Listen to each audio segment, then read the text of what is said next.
नमस्कार, good morning, सुप्रभात। एक बार फिर से आपका हार्दिक स्वागत, हार्दिक अभिनंदन। हमारे जयनारायण व्यास विश्वविद्यालय जोधपुर के अंबेडकर अध्ययन केंद्र द्वारा संविधान सभा के विभिन्न सत्रों पर ये जो वर्कशॉप आयोजित की जा रही है, उसमें मेरे यूट्यूब और जूम के साथियों का हार्दिक स्वागत है, अभिनंदन है। दोस्तों, आप जानते हैं कि संविधान सभा के जो विभिन्न सत्र हैं उस पर हम लोग हूबहू चर्चा करने की कोशिश कर रहे हैं और लगातार हमारा ये दावा रहा है कि जयनारायण व्यास विश्वविद्यालय जोधपुर एक ऐसी शिक्षण संस्थान है जो पहली बार संविधान सभा की हूबहू जो बहस है उस पर चर्चा करने का प्रयास कर रहा है। संविधान सभा के अब तक 7 सत्रों पर हम लोग चर्चा कर चुके हैं। संविधान सभा का 8वां जो सत्र है 16 मई से 16 जून 1949 के बीच हुआ, उसी पर हम ठीक 75 वर्ष बाद हूबहू चर्चा कर रहे हैं। हमारा ये जो वर्कशॉप है, हमारी ये जो कार्यशाला है 16 मई 2024 से शुरू हुई और 16 जून 2024 तक चलेगी। आप मुझसे प्रश्न पूछ सकते हैं कि 16 से 16 क्यों? क्योंकि संविधान सभा का 8वां सत्र भी 16 मई से 16 जून 1949 को हुआ। अब तक आप लोगों ने कई सारी बातों को देखा, समझा। संविधान सभा किस तरह से संविधान के निर्माण की प्रक्रिया को आगे बढ़ा रही है उसको हम समझने की कोशिश कर रहे हैं। संविधान सभा में जिस दिन बैठक नहीं हुई उस दिन हम लोगों ने भी बैठक नहीं करी। 4 जून और 5 जून 1949 को संविधान सभा में कोई बैठक नहीं हुई, हमने भी बैठक नहीं करी। 6 जून 1949 को संविधान सभा में जो कुछ हुआ उस पर आज ठीक 75 वर्ष बाद हम चर्चा करने के लिए एक बार फिर आपके बीच में आए हैं। तो 2 दिन बाद वापस आपका एक बार स्वागत करता हूं और मैं बता देना चाहता हूं कि हम पिछले दिनों में किन विषयों पर चर्चा कर रहे थे। हम एक्चुअली में चर्चा कर रहे हैं सुप्रीम कोर्ट और हाई कोर्ट्स के बारे में। हम चर्चा कर रहे हैं सुप्रीम कोर्ट का ढांचा, हाई कोर्ट का ढांचा, सुप्रीम कोर्ट और हाई कोर्ट के जजेस की नियुक्ति की प्रक्रिया पर चर्चा करते करते अब हम इस दौर में पहुंच गए हैं कि हाई कोर्ट्स के कौन से निर्णय के खिलाफ में सुप्रीम कोर्ट अपील सुनेगा। भारतीय संविधान का अनुच्छेद 132, अनुच्छेद 133, 134, 135, 134 ए और 136 अगर आप लोगों ने देख रखे हैं तो बहुत अच्छी तरह से आप समझ सकते हैं कि संविधान सभा में इन विषय पर किस तरह की चर्चा हुई। आप जानते हैं 132 से लगाकर 136 तक वे अनुच्छेद हैं जो appellate jurisdiction of the supreme court से संबंधित है, अर्थात हाई कोर्ट के कौन से निर्णय के खिलाफ में सुप्रीम कोर्ट में अपील की जा सकती है, उन बातों का उल्लेख अनुच्छेद 132 से अनुच्छेद 136 तक है। उस प्रक्रिया को आज हम आगे बढ़ाने वाले हैं। वैसे मैं आपको बता दूं, आज मुख्यतः 3 इश्यूज पर चर्चा होगी। ये बताना इसलिए जरूरी है ताकि आपको बात समझ में आ सके कि आखिर हम किस विषय पर चर्चा करने जा रहे हैं। आज दीवानी मामलों में सुप्रीम कोर्ट हाई कोर्ट के कौन से निर्णय के खिलाफ में अपील सुन सकता है, उस विषय पर एक लंबी चर्चा चलेगी। और अगर आप लोगों ने भारतीय संविधान का, वर्तमान भारतीय संविधान का अनुच्छेद 137 अगर आपने देख रखा, that is related to review of the judgement, Supreme Court अपने द्वारा दिए गए निर्णय का रिव्यू कर सकता है। अगर आपने वो अनुच्छेद ढंग से देख रखा है तो आज उस विषय पर भी थोड़ी सी चर्चा होगी। और आज भारतीय संविधान का अनुच्छेद 145 जिसमें ये लिखा हुआ है कि सुप्रीम कोर्ट के जो अधिकारी होते हैं, उनके नियम, उनकी सैलरी के बारे में, उनके अपॉइंटमेंट के बारे में जितने भी जो नियम बनाए जाते हैं वो सुप्रीम कोर्ट के द्वारा बनाए जाते हैं, लेकिन राष्ट्रपति से इस संदर्भ में अनुमोदन प्राप्त करना होता है। तो आज कुछ ऐसे ही विषय पर चर्चा की जाएगी। तो यूट्यूब के साथी और जूम के सभी साथियों का मैं एक बार फिर से हार्दिक स्वागत कर लेता हूं और स्टार्ट करते हैं 6 जून 1949 को जिस विषय पर चर्चा हुई उस चर्चा को हम आगे बढ़ाने जा रहे हैं। ये लीजिए, वहां पर सोमवार है, 6 जून 1949 है। भारतीय संविधान सभा के वाद विवाद की सरकारी रिपोर्ट, हिंदी संस्करण आपके सामने पेश किया जा रहा है। संविधान के प्रारूप पर चर्चा हो रही है। अनुच्छेद 111 से 114, 119, 121 और 123 तक चर्चा होगी। फिर 191 और 193 पे भी विचार होगा। ये वर्तमान संविधान के अनुच्छेद नहीं है, ये मसौदा संविधान के अनुच्छेद है। आपने देखा होगा कि संविधान सभा का जब 7वां सत्र शुरू हुआ था 4 नवंबर 1948 को जब संविधान सभा का 7वां सत्र शुरू हुआ था, तो डॉक्टर BR अम्बेडकर की अध्यक्षता वाली मसौदा समिति के द्वारा जो फाइनल मसौदा तैयार किया गया था, उसको संविधान सभा में रखना शुरू किया और उसके बाद में एक एक अनुच्छेद से आगे बढ़े। 7वें सत्र से ये जो प्रक्रिया शुरू हुई, अब 8वां सत्र आ गया है और 8वां सत्र में भी आप देखेंगे, इस बात को अनुभूत करेंगे कि आज 16वां दिन है। टोटल 23 दिन तक बैठक होगी, 16 मई से 16 जून तक। यूं तो एक महीना होता है, लेकिन इस एक महीने में 23 दिन की बैठक हो रही है। आप जानते हैं इस सत्र में शनिवार और रविवार को संविधान सभा की बैठक नहीं हुई।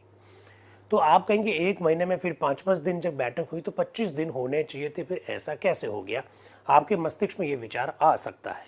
आप देखेंगे कि जो 16 जून आएगी उस दिन गुरुवार है और उसी दिन बैठक समाप्त हो जाएगी, यानी वो सप्ताह पूरा काउंट ही नहीं किया गया। शुक्रवार को बैठक ही नहीं हुई, तो 25 से घटकर वैसे भी 24 हो गए।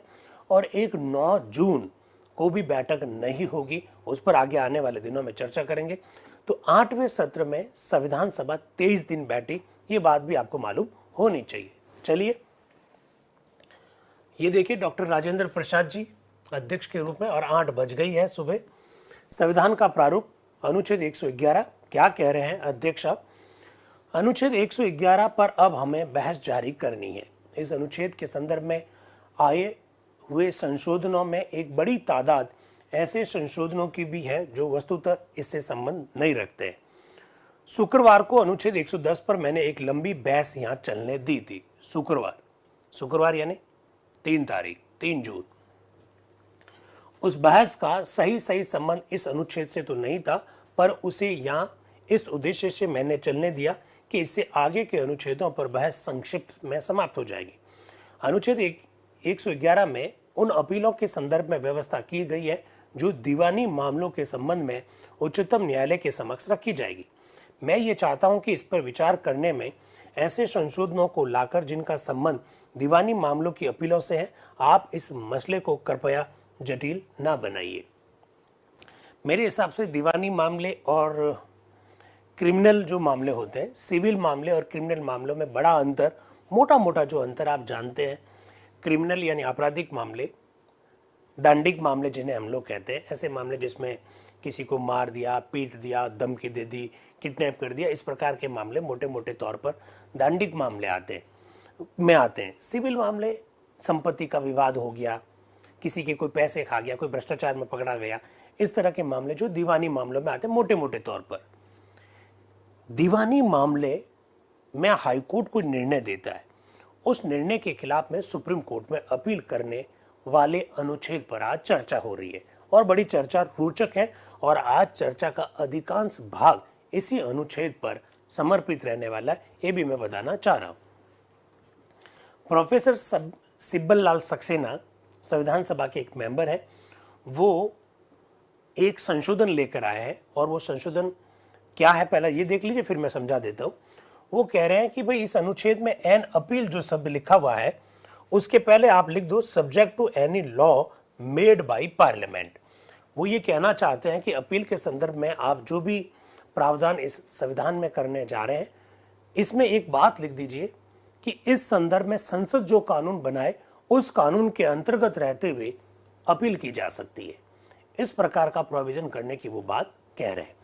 आपने भारतीय संविधान का अनुच्छेद 133 मेरे हिसाब से देख रखा होगा, उसमें इन बातों का उल्लेख है, दीवानी मामलों का उल्लेख है, उसी से संबंधित ये अनुच्छेद है। क्या कह रहे हैं? दीवानी मामलों में अगर वह ऐसे उनकी अपील उच्चतम न्यायालय में की जा सकती है, इस अनुच्छेद से उच्चतम न्यायालय में अपील करने का पूरा अधिकार मिल जाता है। कल हमने यहाँ देखा कि क्रिमिनल मामलों में, यहाँ तक कि ऐसे मामलों में जहाँ मृत्युदंड दिया गया हो, सुप्रीम कोर्ट को अपील करने का अधिकार नहीं दिया गया। मैं केवल यही चाहता हूं कि उच्चतम न्यायालय में दीवानी मामलों में अपील की भरमार नहीं हो जाए। देखिए, ये बहुत महत्वपूर्ण बात आज चर्चा में हम लोग लाना चाह रहे हैं।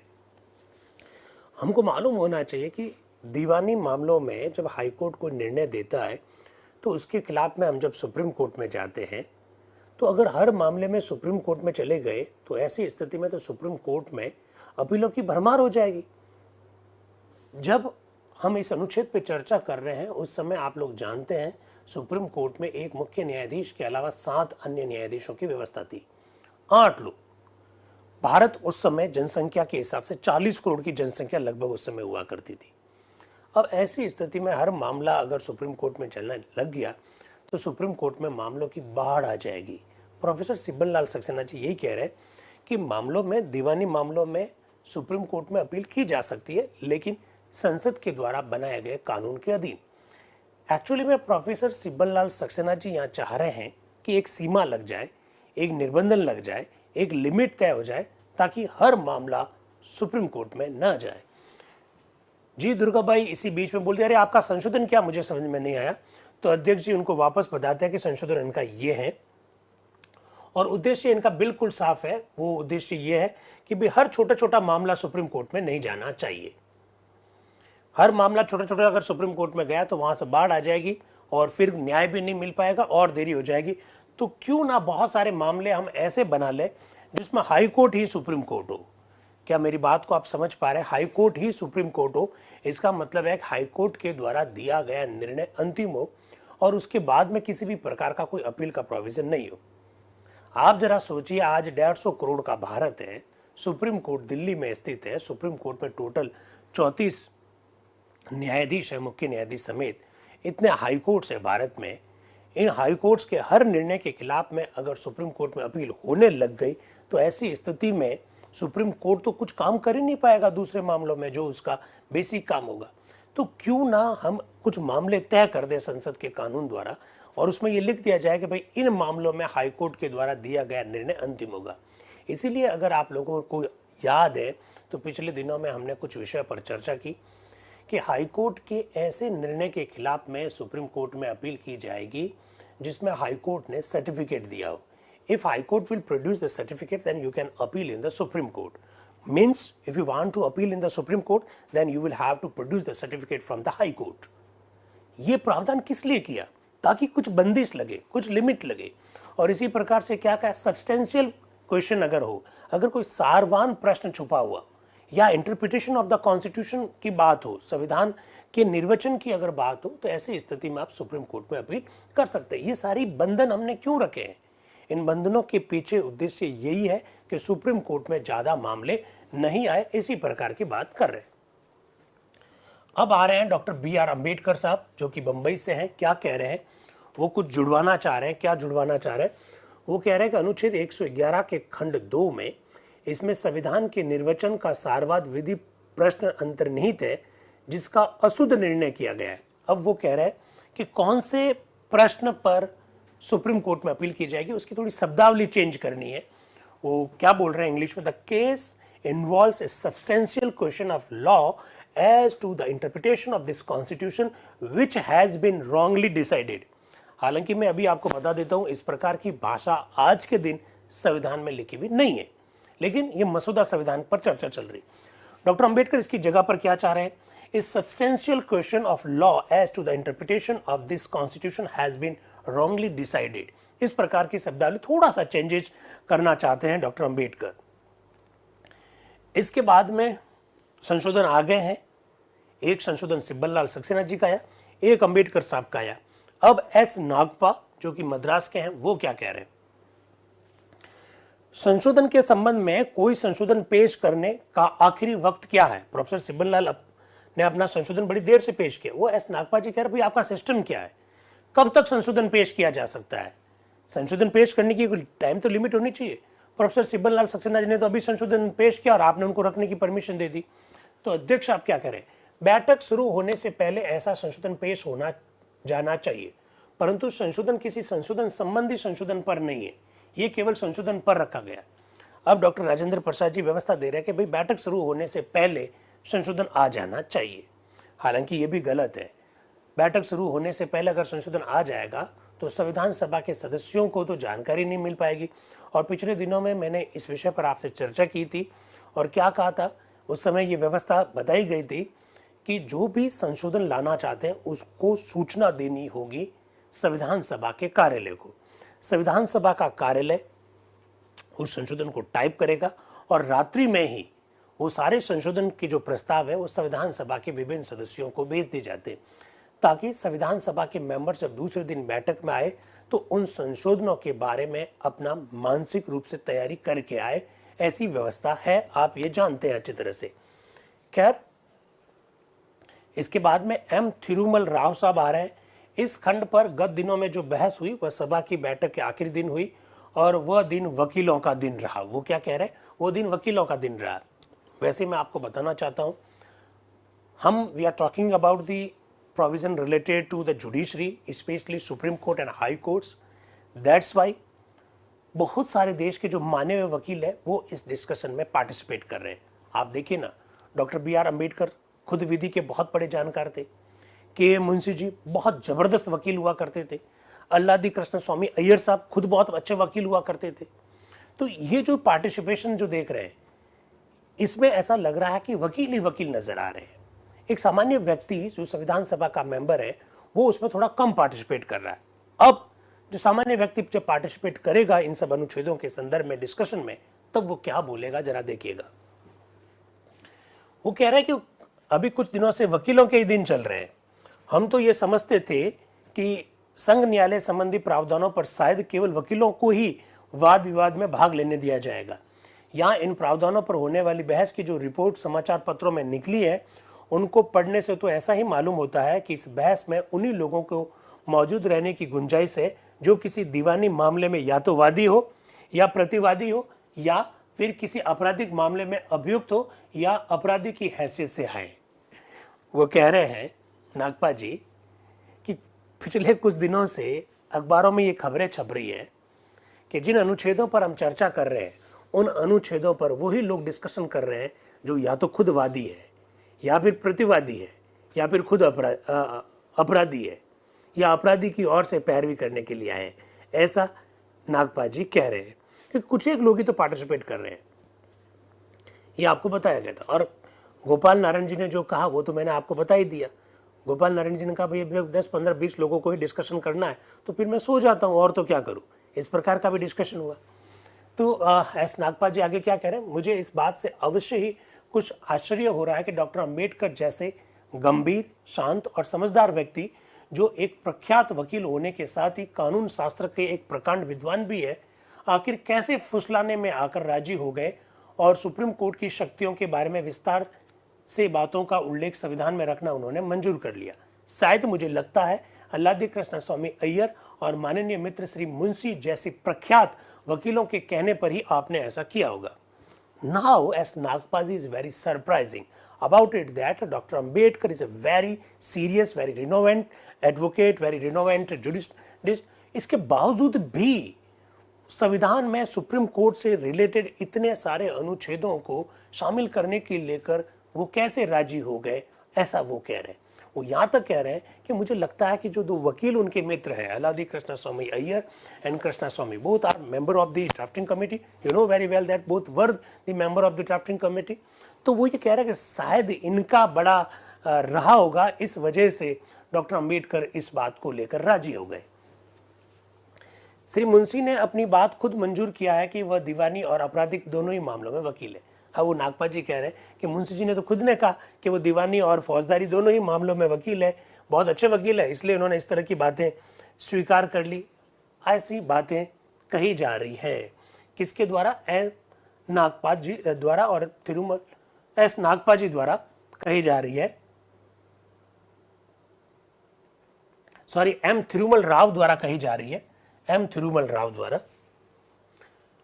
एम थिरुमल राव जो आगे विचार रख रहे हैं वो ये कह रहे हैं कि इस तरह के डिटेल में अगर आप सुप्रीम कोर्ट और हाई कोर्ट की अपीलों और सुप्रीम कोर्ट और हाई कोर्ट के ढांचे के संदर्भ में इतना डिटेल में लिखेंगे तो ऐसी स्थिति में तो संविधान बहुत बड़ा तो हो ही जाएगा। लेकिन वो एक बहुत महत्वपूर्ण बात कह रहे हैं। अच्छा, एक बात बताइए, मेरे यूट्यूब के साथी भी बता सकते हैं और जूम के साथी भी बता सकते हैं, हमारी जो न्याय प्रणाली है उस न्याय प्रणाली में आप जानते हैं कि बहुत देरी होती है, मुकदमे चलते रहते हैं। हमारे यहाँ पर एक कहावत प्रचलित हो गई है, देरी पर हमारे यहाँ एक कहावत प्रचलित हो गई है। और वो कहावत क्या है?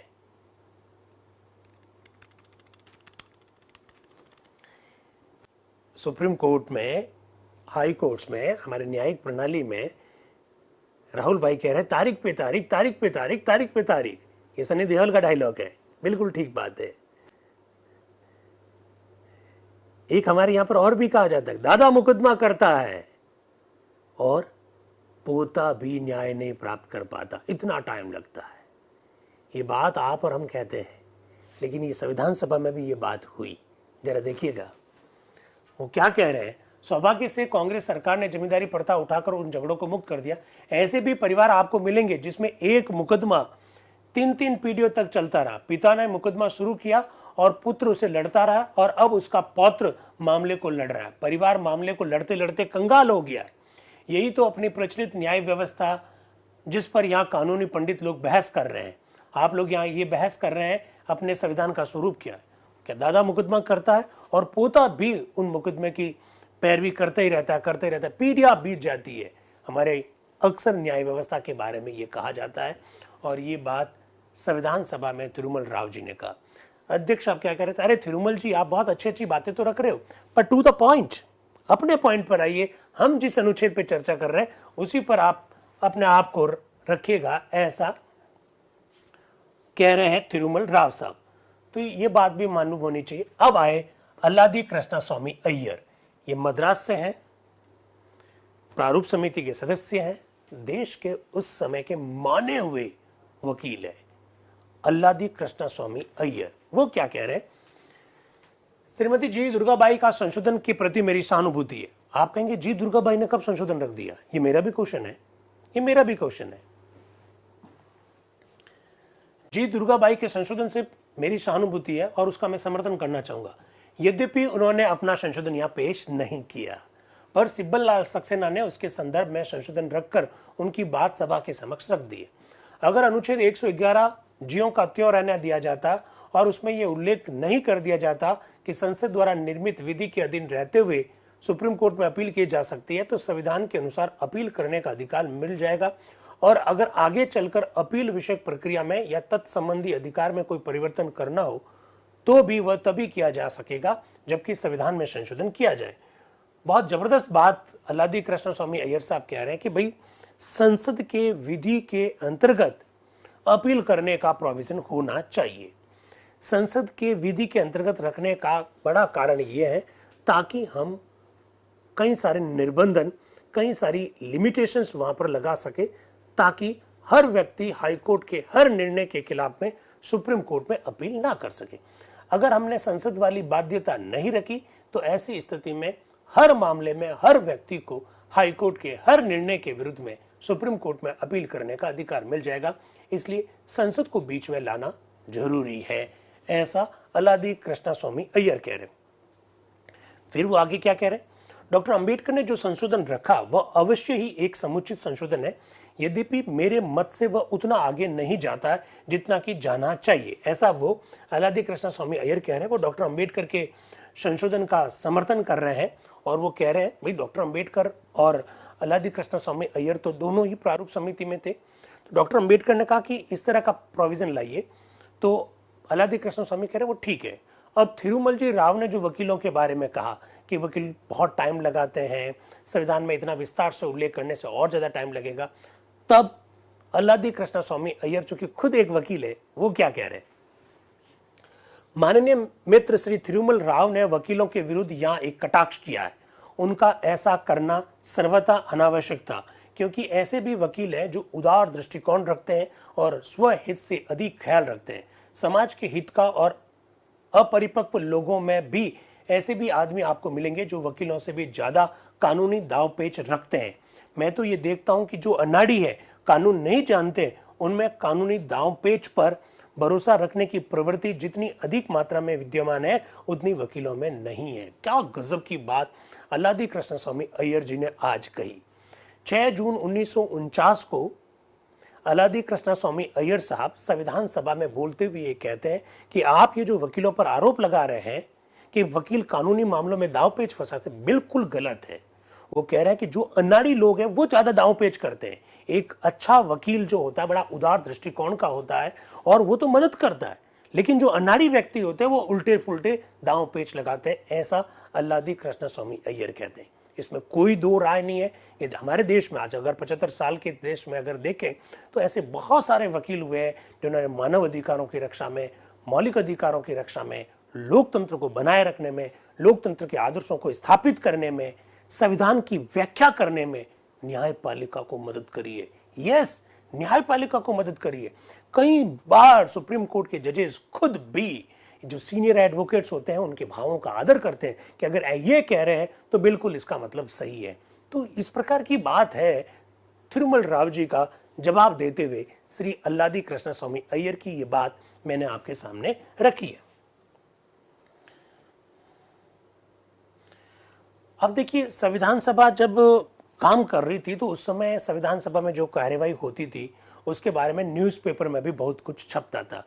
2-4 दिन पहले ही मैंने आपको हिंदुस्तान टाइम्स की एक खबर का भी हवाला दिया था। मैंने नहीं दिया था, संविधान सभा के एक आदरणीय मेंबर ने हिंदुस्तान टाइम्स में जो कुछ छपा उसका उल्लेख किया था। अल्लादी कृष्ण स्वामी अय्यर भी कुछ इसी तरह की बात करेंगे अभी। तो ये सब चर्चा आई थी, इस वजह से ही ये बातें आप लोगों को बताई जा रही है। और वो खुद कह रहे हैं कि भाई डॉक्टर अंबेडकर ने जो संशोधन रखा उसका मैं समर्थन करता हूं। और इस प्रकार से अल्लादी कृष्ण स्वामी अय्यर का जो स्टेटमेंट है वो खत्म हुआ। और इसके बाद में बी दास जो कि उड़ीसा के हैं वो क्या कह रहे हैं, गत 3 दिनों से श्रीमान जब से कि यहाँ संघीय न्याय मंडल संबंधी अध्याय पर बहस चल रही है, मैं एक बड़ी खिन्नता का अनुभव कर रहा हूँ। बहस की प्रतिक्रिया मुझ पर यह हुई कि मैं श्रीमती दुर्गाबाई के संशोधन का पहले तो विरोध करना चाहता था, पर अब श्री अल्लादी कृष्ण स्वामी अय्यर का स्टेटमेंट सुनकर तो दिमाग और भी उलझन में पड़ गया। मेरी खिन्नता बढ़ गई। हमारी विदेशी शासकों ने हमारे लिए कुछ भी नहीं छोड़ा। हमारा सारा खून उन्होंने चूस लिया और चंद वकील हम लोगों में छोड़ गए जो यहाँ व बाहर न्याय प्राप्ति के लिए कानून का इंटरप्रिटेशन करते हैं। बचपन में अक्सर मैं कलकत्ता से गुजरा करता था और वहाँ के पुराने सचिवालय यानी राइटर्स बिल्डिंग में स्केल ऑफ जस्टिस को देखता था, पर यही एक न्यायतुला है जो विदेशी शासक यहाँ छोड़कर चले गए। अब वो कुल मिलाकर अंग्रेजों की जो न्याय की जो व्यवस्था है उसकी आलोचना करते हुए दिखाई दे रहे हैं। और अब वो अंग्रेजों की न्याय व्यवस्था की आलोचना करते हुए आगे क्या कह रहे हैं जरा देखिएगा। न्याय के संदर्भ में भारतीय कल्पना यह है कि न्याय सत्य पर आधारित होना चाहिए। हमारे पुराने ब्रिटिश शासक जो न्याय संबंधी निर्वचन यहाँ विरासत के रूप में छोड़ गए हैं वही अब चाहे हाईकोर्ट हो या सुप्रीम कोर्ट हो सर्वत्र प्रयुक्त होंगे। बी दास कह रहे हैं कि ये क्या है, हमारी न्याय व्यवस्था सत्य पर आधारित है और हम अंग्रेजों की न्याय व्यवस्था को ला रहे हैं अभी भी जबकि देश आजाद हो गया है। आगे वो कह रहे हैं, उन सब बातों के कारण श्रीमान मैं बड़ी ही खिन्नता का अनुभव कर रहा हूं। मैं ये चाहता हूं कि इस अध्याय में केवल 3 या 4 अनुच्छेद रखे जाते और उनमें ही डॉक्टर अंबेडकर न्याय व्यवस्था संबंधी सभी बातें इस तरह से रख देते कि हर आदमी को न्याय पाना सुलभ हो जाता। पर हमने जो उपबंध रखे उनके अनुसार तो एक न्यायालय से दूसरे न्यायालय में अपील की जाएगी और अंत तो गत्वा सुप्रीम कोर्ट में पहुंचकर ही उसका अंतिम निर्णय हो सकता है। अब माननीय मित्र डॉक्टर अंबेडकर 1 या 2 अनुच्छेद और जोड़ने का प्रस्ताव कर रहे हैं जिसके अनुसार आपराधिक मामलों की अपील भी सुप्रीम कोर्ट में की जा सकती है। ऐसी हालत में जनसाधारण को आखिर न्याय कैसे सुगमता से प्राप्त होगा? जो व्यवस्था यहाँ रखी जा रही है उनमें क्या किसी को न्याय प्राप्त होगा? इससे तो यही होगा कि एक का पैसा दूसरे की पॉकेट में पहुंच सकेगा। ये कमाई ऐसी नहीं होगी जो उत्पादक मूलक कही जा सके। अगर हमारा पैसा श्री अल्लादी या डॉक्टर अंबेडकर की जेब में चले जाए तो ये कमाई उत्पादन मूलक थोड़ी कही जाएगी, ये तो अनुत्पादक धन होगा। बड़ी गजब की बात बी दास साहब कह रहे हैं। बी दास साहब कह रहे ये इतनी सारी स्टे आप क्यों बना रहे हैं सीढ़ियां कि इस निर्णय इस कोर्ट के बाद में इसमें अपील, इस कोर्ट के बाद में इसमें अपील। इतनी सारे अगर आप बना लेंगे लेयर्स, इतनी सारी सीढ़ियां बना देंगे तो एक सामान्य व्यक्ति को कभी भी न्याय प्राप्त नहीं होगा और एक का पैसा दूसरे की जेब में चला जाएगा जो कि उत्पादक पैसा नहीं कहलाएगा, क्योंकि नया पैसा जनरेट हुआ ही नहीं, नया काम को जनरेट हुआ ही नहीं, ऐसा वो कहना चाह रहे हैं। कौन कह रहे हैं? बी दास साहब कह रहे हैं।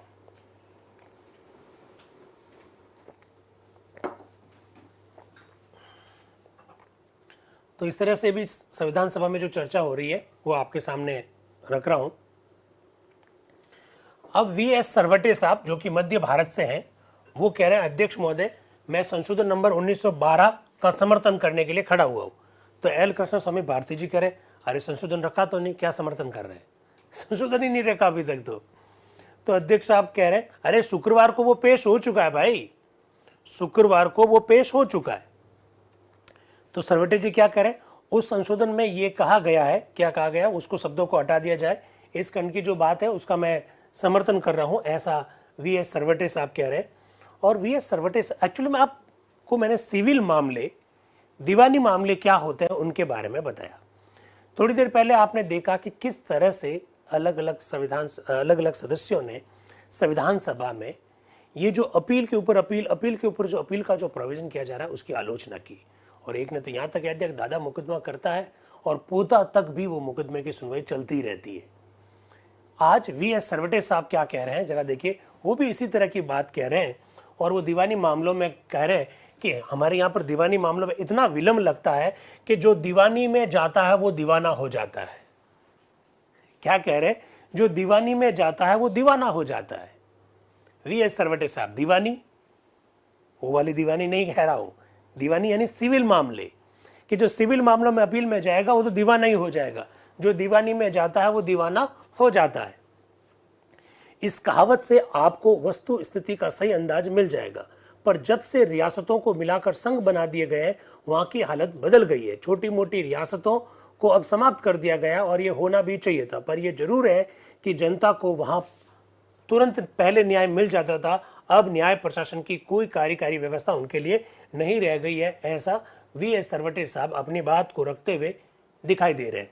इसके बाद में आती है जी दुर्गाबाई। जी दुर्गाबाई संविधान सभा के बिना गूगल किए हुए ईमानदारी से 15 जो महिलाएं थी उनके नाम लिख दीजिए। बिना गूगल किए हुए, बिना चोरी किए हुए, बिना कट किए हुए, बिना पेस्ट किए हुए संविधान सभा की जो हमारी 15 महिलाएं सदस्य थी उनके नाम लिखिए, मैं इंतजार करता हूं।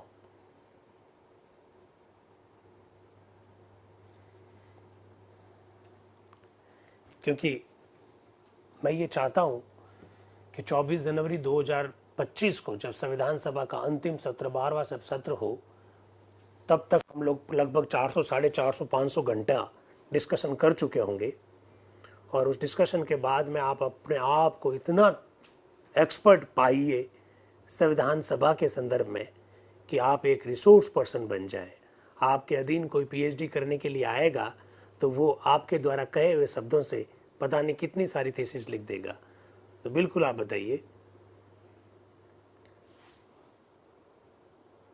बिना गूगल किए हुए लिखने की बात जब आई तो मैसेज एक भी नहीं आया, क्योंकि अभी कट करना होता तो अभी पेस्ट कर देते। पर ईमानदारी की बात कही गई है। अरुणा आसफ वाली मेंबर ही नहीं थी मेरे भाई। अर्पित जी ने कुछ नाम लिखने का प्रयास किया है, गुड। दुर्गाबाई, लीला रॉय, सरोजनी नायडू, विराट ने भी कोशिश की है।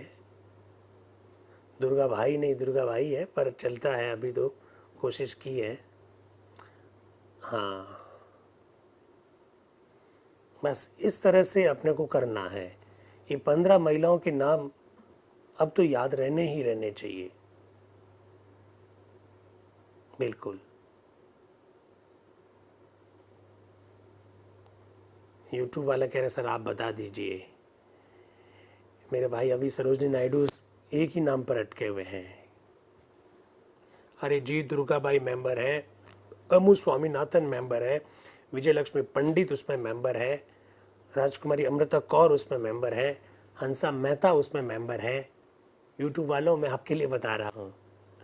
लीला रॉय उसमें मेंबर है, कमला चौधरी उसमें मेंबर है, रेणुका राय में उसमें मेंबर है, पूर्णिमा बनर्जी उसमें मेंबर है, बेगम अयाज रसूल उसमें मेंबर है, एनी मसीकरेन त्रावणकोर से जो है वो मेंबर है, विजय लक्ष्मी पंडित भी है, सुचिता करबलानी भी है।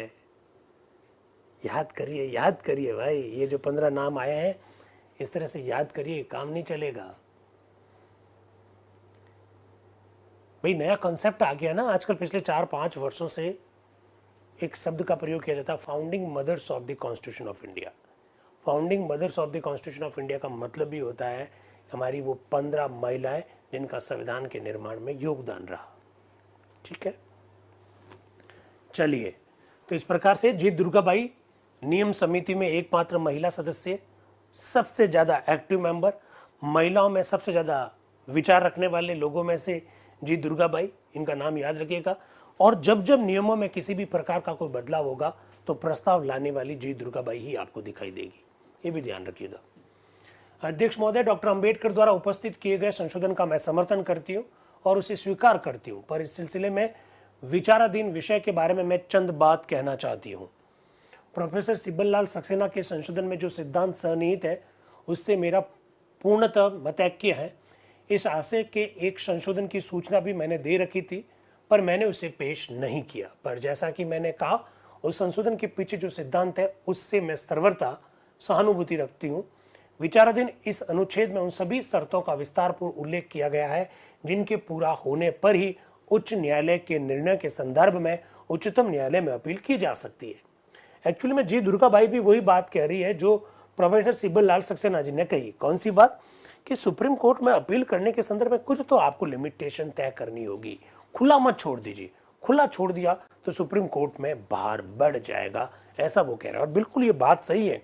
आज हमें ठंडे दिमाग से इस बात पर विचार करना चाहिए कि हमारे सुप्रीम कोर्ट में जिस तरह से मामलों की बाढ़ आई हुई है, तो क्या हमारी न्याय प्रणाली में, क्योंकि 75 वर्ष हो गए संविधान को लागू होने, तो क्या हमारी न्याय प्रणाली में अब इस प्रकार का बदलाव नहीं किया जाना चाहिए कि बहुत सारे मामलों में हमको हाई कोर्ट को ही सुप्रीम कोर्ट मान लेना चाहिए। वैसे मैं आपको बता देता हूं, हाई कोर्ट ही सुप्रीम कोर्ट है बहुत सारे मामलों में, लेकिन हमारे संविधान निर्माताओं ने बहुत सोच समझकर यह प्रोविजन किया कि जब सब्सटेंशियल क्वेश्चन अगर कोई है तो ऐसी स्थिति में सुप्रीम कोर्ट में जाया जा सकता है।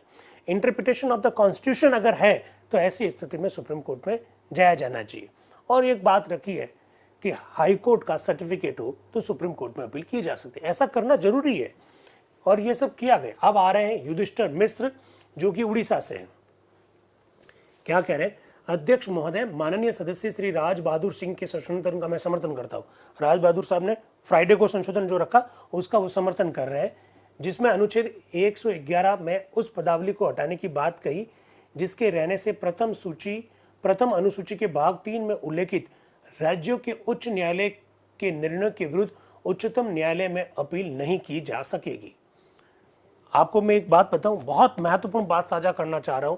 और संविधान सभा पर जब हम लोग खूब चर्चा कर रहे हैं तो मुझे लगता है कि अपने को इन सब बातों को समझना बहुत जरूरी है। 1946 से जब संविधान निर्माण की जो प्रक्रिया शुरू हुई थी और 1950 24 जनवरी 1950 को जब संविधान सभा की अंतिम बैठक हुई थी, हम सब जानते हैं कि भारत में 1 नवंबर 1956 से पहले तक भारत में इकाइयां 4 प्रकार की थी, क, ख, ग और घ। आज भारत में इकाइयां 2 प्रकार की हैं। एक को हम स्टेट्स कहते हैं और दूसरों को हम लोग यूनियन टेरिटरी यानी संघ शासित प्रदेश कहते हैं।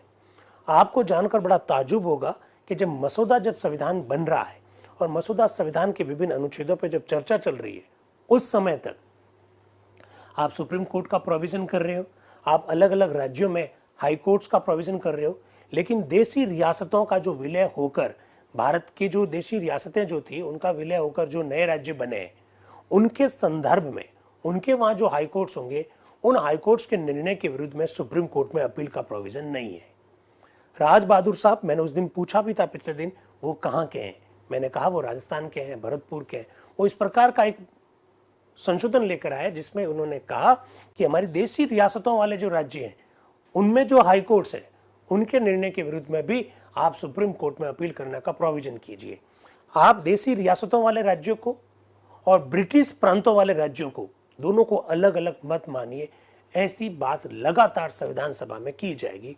आगे आने वाले दिनों में आप और इन सब बातों को देखने वाले हैं। इस संशोधन के समर्थन में संशोधनकर्ता ने जो तर्क पेश किए उनका मैं समर्थन करता हूं। इसके अलावा इस संदर्भ में एक बात और मैं सभा के सामने रखना चाहता हूं। अगर यह अनुच्छेद इसी रूप में रहता है और भारतीय रियासतों को उच्चतम न्यायालय में पहुंचने पर प्रतिबंध रहता है तो इससे उन रियासतों की स्थिति जो प्रांतों में विलीन हो गई है, अर्थात संयुक्त प्रांत, बंबई, मद्रास, मध्य प्रांत, उड़ीसा आदि प्रदेशों की रियासतों की स्थिति बड़ी विषम हो जाएगी। इसका मतलब यह हुआ कि इनिशियल स्टेज में इस प्रकार के प्रोविजन करने की बात हुई थी, तो ये बात भी आपने को मालूम होनी चाहिए। ऐसी हालात में इस अनुच्छेद 111 के रखने से ये होगा कि ये रियासतें उच्चतम न्यायालय में अपील नहीं कर सकेगी, या कम से कम वहाँ की जनता के दिमाग में इससे गड़बड़ गुंजलक पैदा हो जाएगी। इस कठिनाई को दूर करने के लिए जरूरी है कि 111 से इन शब्दों को हटा दिया जाए। इसलिए मैं मेरे माननीय मित्र श्री राज बहादुर सिंह के संशोधन का समर्थन करता हूं। इसके बाद में रोहिणी कुमार चौधरी जी, जो कि आसाम से हैं, वो बोल रहे हैं। अभी थोड़ी देर पहले अल्लादी कृष्ण स्वामी अय्यर जी ने इस बात का जवाब दिया कि भाई संविधान के संदर्भ में खाली वकील ही बोल रहे हैं, सुप्रीम कोर्ट और हाई कोर्ट्स में जो प्रोविजन लाए जा रहे हैं उसमें केवल वकील ही विचार व्यक्त कर रहे हैं। तो अल्लादी कृष्ण स्वामी अय्यर ने जो बोला, रोहिणी कुमार चौधरी जी क्या कह रहे हैं? अध्यक्ष महोदय, यहाँ कई मित्रों ने वकीलों के वर्ग के विरुद्ध बहुत कुछ कहा है। अध्यक्ष आप कह रहे हैं उनके बारे में आपको कुछ कहने की जरूरत नहीं है, आप तो सीधा अपने बारे में बोलिए, उसका जवाब देने की आपको आवश्यकता नहीं है। फिर रोहिणी कुमार चौधरी जी सीधा बोलते हैं, बहुत अच्छा श्रीमान, मैं जो कहना चाहता था वह यह है, संविधान बनाने की जिम्मेदारी वकीलों पर नहीं है, बल्कि ये जिम्मेदारी है अपरिपक्व नागरिकों पर, संविधान सभा के सदस्यों पर, जिनमें ऐसे बहुत से लोगों का बाहुल्य है जो वकील नहीं है। सभा के सदस्यों को संविधान विषयक बातों पर निर्णय करना है अपनी सहज बुद्धि के आधार पर। वकील सदस्य तो खाली इसलिए है कि वह हमें राय दे। जब किसी मुकदमे का फैसला होता है तो पंच यानी ज्यूरी के जरिए तो उसमें फैसले करने की जिम्मेदारी न्यायाधीश और वकील पर नहीं रहती है, बल्कि पंच लोग अपनी सहज बुद्धि से जो ठीक समझते निर्णय देते हैं। इसी तरह यहाँ पे संविधान निर्माण की सारी जिम्मेदारी सभा के सारे सदस्यों को है, जिनमें बहुसंख्यक सदस्य ऐसे हैं जो वकालत पेशे के नहीं है।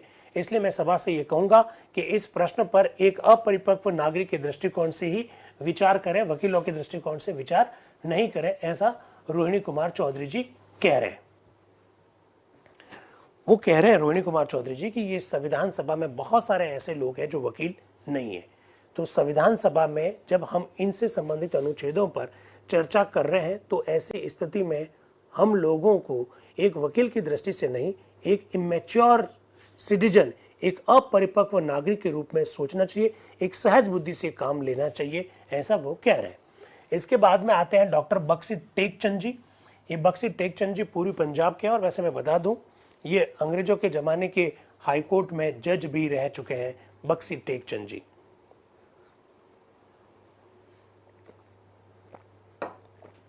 और जब से सुप्रीम कोर्ट और हाई कोर्ट से संबंधित अनुच्छेदों पर चर्चा हो रही है, लगातार बख्शी टेकचंद जी का नाम आपको दिखाई देगा, क्योंकि वो खुद हाई कोर्ट के जज रह चुके हैं। क्या कह रहे हैं? इस प्रश्न पर मैं सभा का 2 या 3 मिनट ही समय लूंगा। प्रोफेसर सिब्बल लाल सक्सेना ने जो संशोधन रखा, जिसका समर्थन अल्लादी कृष्ण स्वामी अय्यर और जी दुर्गाबाई ने किया, वो इतना निर्दोष नहीं है जितना कि वो दिखाई देता है। वस्तुतः इसका बड़ा ही क्रांतिकारी प्रभाव पड़ेगा, और ये अगर पास हो जाता है तो संसद को यह अधिकार मिल जाएगा कि वह जब चाहे दीवानी मामलों में उच्चतम न्यायालय को जो क्षेत्राधिकार प्राप्त है उसे वह छीन लेगी। लो, बख्शी टेकचंद जी दूसरी बात कह रहे हैं। वो कह रहे हैं कि आपको ऊपर से यह संशोधन जितना निर्दोष दिखाई देता है उतना वो निर्दोष नहीं है। अगर एक बार आपने इस अनुच्छेद को पारित कर दिया तो ऐसी स्थिति में संसद के पास इस बात का पावर आ जाएगा कि वो जब चाहे दीवानी मामलों में सुप्रीम कोर्ट की अपील करने की जो शक्ति है उसको छीन लेगी। अब तक की जो चर्चा हुई, इस चर्चा में लगातार ये कहा गया कि हम ये प्रोविजन इसलिए जोड़ना चाह रहे हैं ताकि दीवानी मामले खुले ना रहे। कोई भी व्यक्ति दीवानी मामलों में सुप्रीम कोर्ट का, हाई कोर्ट का निर्णय है, सुप्रीम कोर्ट पहुंच जाए, इस प्रकार की व्यवस्था ना रखें। हमको इसमें प्रोविजन करना चाहिए, इसके ऊपर हमको लिमिट रखनी चाहिए, कोई प्रतिबंध रखना चाहिए, ऐसा वो कह रहे हैं।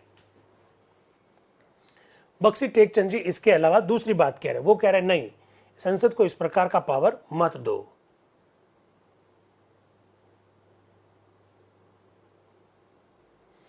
ठीक है। इसके बाद में पीके सहन साहब बोलने के लिए आते हैं।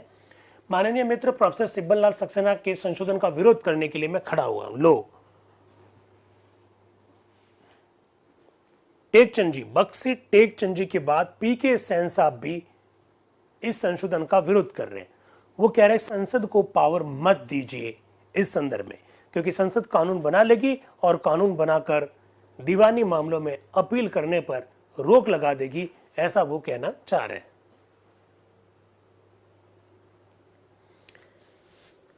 वो कह रहे हैं माननीय मित्र प्रोफेसर सिब्बल लाल सक्सेना के संशोधन का विरोध करने के लिए मैं खड़ा हो रहा हूं। इसका समर्थन दुर्गाबाई और अन्य सदस्यों ने किया है।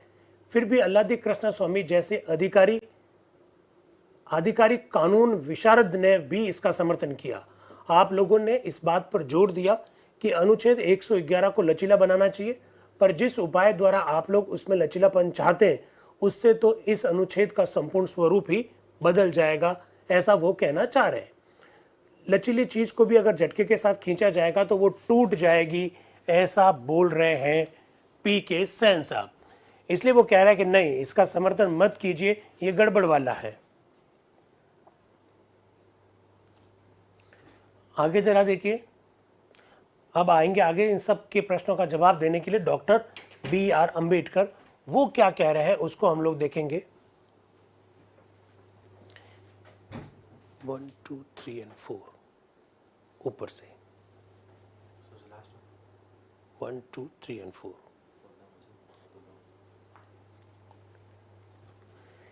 अब डॉक्टर BR अंबेडकर क्या कह रहे हैं, मैं आरंभ से ही ये बता देना चाहता हूं कि वह मूल बात क्या है जिस पर सभा को विचार करना है और निर्णय करना है। वह मूल बात उठती है दो संशोधनों को लेकर, जिनमें से एक प्रोफेसर सिब्बल लाल सक्सेना ने पेश किया जो संशोधन नंबर 1911 का ही प्रतिरूप है, और दूसरा संशोधन मेरा जो खुद उठाया उस पर वो जवाब देने चाह रहे हैं डॉक्टर BR अंबेडकर। क्या कह रहे हैं जरा देखिएगा। पहली बात जो ये कहना चाहता हूं, ये अनुच्छेद 111 दीवानी मामलों की धारा 109 और 110 की हूबहू नकल है, सिवाय इस बात के जिसका कि अपने संशोधन द्वारा सुझाव दे रहा हूं। अनुच्छेद 111 और दीवानी मामलों की इन दो धाराओं में कोई भी अंतर नहीं है, इसलिए सभा को यह स्मरण होना चाहिए कि जहां तक इस अनुच्छेद का संबंध है, इससे उच्च न्यायालय के निर्णय के विरुद्ध अपील करने की व्यवस्था में कोई खास या बुनियादी फर्क नहीं आता है। डॉक्टर अंबेडकर जवाब दे रहे हैं। दूसरी बात मैं ये कहना चाहता हूं कि दीवानी मामलों की 109 और 110 की धाराओं में ठीक वही शक्तियां ज्यों की त्यों रख दी गई है जो साई सनद के पैरा 39 में दी गई है।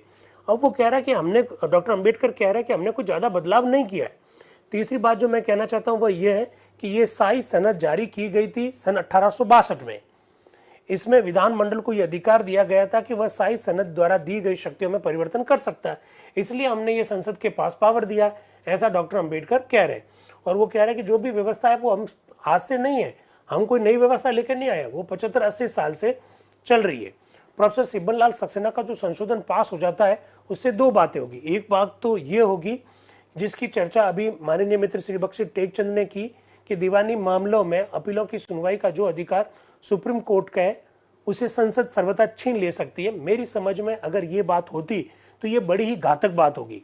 आप देश के लिए एक हाईकोर्ट की स्थापना करें और संसद को ऐसी शक्ति दें जिससे वह कोर्ट के क्षेत्राधिकार जो कि अपीलों की सुनवाई के संदर्भ में उसे प्राप्त है सर्वथा ही ना ले ले या उसमें कमी कर दें, तो ये बात मेरी समझ में एक बड़े धोखे की बात होगी। इससे अच्छा तो ये होगा कि हम ही साहसपूर्व ये व्यवस्था कर दें कि सुप्रीम कोर्ट दीवानी मामलों में सुनवाई कर ही नहीं सकता। अब डॉक्टर अंबेडकर क्या कह रहे हैं? डॉक्टर अंबेडकर कह रहे हैं कि प्रोफेसर सिब्बल लाल सक्सेना का जो संशोधन है संसद वाला, उसका मैं भी समर्थन नहीं करता, क्योंकि अगर उसको स्वीकार कर लिया जाए तो संसद के पास निर्भर हो जाएगा सुप्रीम कोर्ट का जुरिस्डिक्शन, जो कि होना नहीं चाहिए। इससे तो अच्छा यह है कि आप यही लिख दो कि दीवानी मामलों में सुप्रीम कोर्ट अपील सुन ही नहीं सकता, आप ऐसी व्यवस्था कर दीजिए, ऐसा डॉक्टर अंबेडकर कहना चाह रहे हैं। डॉक्टर अंबेडकर की इस बात के बाद में अध्यक्ष साहब ने वोटिंग करवाई। अब मैं प्रोफेसर सक्सेना के संशोधन पर राय लेता हूं।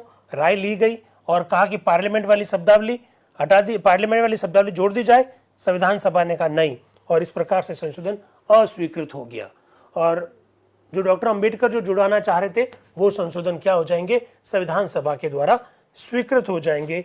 ये बात भी अपने को मालूम होनी चाहिए। तो आज बड़ी चर्चा अच्छी है, आपके सामने रख दी गई है। और इस प्रकार से अनुच्छेद 111 जो कि संशोधित रूप था, वो डॉक्टर अंबेडकर के द्वारा जो संशोधन प्रस्ताव रखे गए उनको स्वीकार करते हुए संविधान का पार्ट बन गया। अब आगे अध्यक्ष साहब क्या बोल रहे हैं। आपराधिक अपीलों के संदर्भ में जो संशोधन आए हैं उनके बारे में सर्वोत्तम ये होगा कि पंडित भार्गव अपने संशोधन नंबर 27 को पहले पेश करें और शेष संशोधन उस पर संशोधन मान लिए जाएंगे। ठाकुरदास भार्गव, पूर्वी पंजाब से। अध्यक्ष महोदय, संशोधन नंबर 27 और 28 के संदर्भ में एक संशोधन की सूचना कल रात को डॉक्टर अंबेडकर ने दी है और उनका संशोधन नंबर 190 है। इस संशोधन में 112 क और ख दोनों ही आ जाते हैं, इस वजह से ठाकुरदास भार्गव उस पर नहीं रखेंगे, ऐसा वो कहना चाह रहे हैं। इसके बाद में अब नया अनुच्छेद आता है, अनुच्छेद 112। अध्यक्ष आप क्या कह रहे हैं, संविधान सभा क्या निर्णय लेगी, जरा देखिएगा। अब अनुच्छेद 112 को लिया जा सकता है। मैं देखता हूं कि इस अनुच्छेद पर कई संशोधन अपीलों के संदर्भ में आए हैं, इसे भी शायद अभी रोके रखना होगा। इस अनुच्छेद के उन अंशों पर हम विचार प्रारंभ कर सकते हैं जिनका आपराधिक मामलों के साथ संबंध नहीं है, ऐसा वो कह रहे हैं। इसके बाद में श्री राम सहाय का नाम पुकारा गया। राम सहाय मध्य भारत से आते हैं, वो अपना संशोधन रखते हैं और संशोधन का जो संबंध है वो उसी से है। किससे? ये देशी रियासतों के संदर्भ में है। एक्चुअली में आप लोग जानते हैं, मैंने अभी थोड़ी देर पहले ही आप लोगों के सामने ये बात रखी थी कि जो मसौदा जो संविधान बनाया गया था, उस मसौदा संविधान के अंतर्गत देशी रियासतों वाले जो राज्य बने थे उनके जो हाई कोर्ट्स हैं, उन हाई कोर्ट्स के निर्णय के खिलाफ में सुप्रीम कोर्ट में अपील का प्रोविजन नहीं था। ये बिल्कुल बात है और ये बात अपने को मालूम होनी चाहिए। इसी वजह से देशी रियासतों के संदर्भ में अलग अलग विचार आ रहे हैं। अब कृष्णचंद्र शर्मा जो कि संयुक्त प्रांत से संविधान सभा के मेंबर है, वो क्या कह रहे हैं जरा देखिएगा। और वो एक्चुअली में जो भी बात है वो ये कहना चाह रहे हैं कि भाई हम अंग्रेजों की न्याय प्रणाली को क्यों स्वीकार कर रहे हैं, हम अपनी खुद की न्याय प्रणाली को स्वीकार क्यों नहीं कर रहे, जरा देख लीजिएगा। श्री कृष्णचंद्र शर्मा, संयुक्त प्रांत वाले। अध्यक्ष महोदय, अनुच्छेद 112 के प्रावधान बहुत ही महत्वपूर्ण है और व्यापक है। इसमें एक महत्वपूर्ण संवैधानिक सिद्धांत लिपिबद्ध किया गया है, जो है भारत शासन अधिनियम की योजना में कार्यपालिका ही सर्वे सर्वा थी, विधानमंडल और न्यायपालिका उसके अधीन थे। पर इस अनुच्छेद के द्वारा न्यायपालिका को विधानमंडल और कार्यपालिका के समान ही गौरव, उससे किसी भी तरह से कम नहीं किया गया। इस तरह का प्रावधान भारत शासन अधिनियम 1935 में नहीं था। इसलिए संविधान में ये जो प्रावधान है वो व्यापक है और आवश्यक भी है। इससे देशवासियों की बड़ी भलाई होगी। इससे उनको ये अधिकार मिल जाता है कि कार्यपालिका की कार्यवाहियों के विरुद्ध उच्चतम न्यायालय में अपील कर सकते हैं, उच्च न्यायालय के निर्णय के विरुद्ध वहां अपील कर सकते हैं। इस अनुच्छेद के प्रावधानों का मैं समर्थन करता हूं श्रीमान। इस अनुच्छेद के द्वारा उच्चतम न्यायालय को न्याय प्रदान करने की बड़ी शक्ति प्राप्त हो जाती है, ऐसा कृष्णचंद्र शर्मा कह रहे हैं। फिर आ रहे हैं ठाकुरदास भार्गव। अध्यक्ष महोदय, इस अनुच्छेद 112 के संदर्भ में मैं एक या दो बातें कहना चाहता हूं। यह अनुच्छेद असाधारण रूप से व्यापक है। इसमें किसी वाद अथवा विषय शब्द रखे गए और मैं समझता हूं ये व्यवस्था उससे सर्वथा भिन्न है जो देश के प्रचलित कानून के अनुसार अब तक बरती जाती थी, ऐसा ठाकुरदास भार्गव साहब अपनी बात को रखते हुए कह रहे हैं। तो इस तरह से व्यवस्था आगे बढ़ रही है। एक अनुच्छेद पर चर्चा थी एक्चुअली में, वो कहीं छूट ना जाए।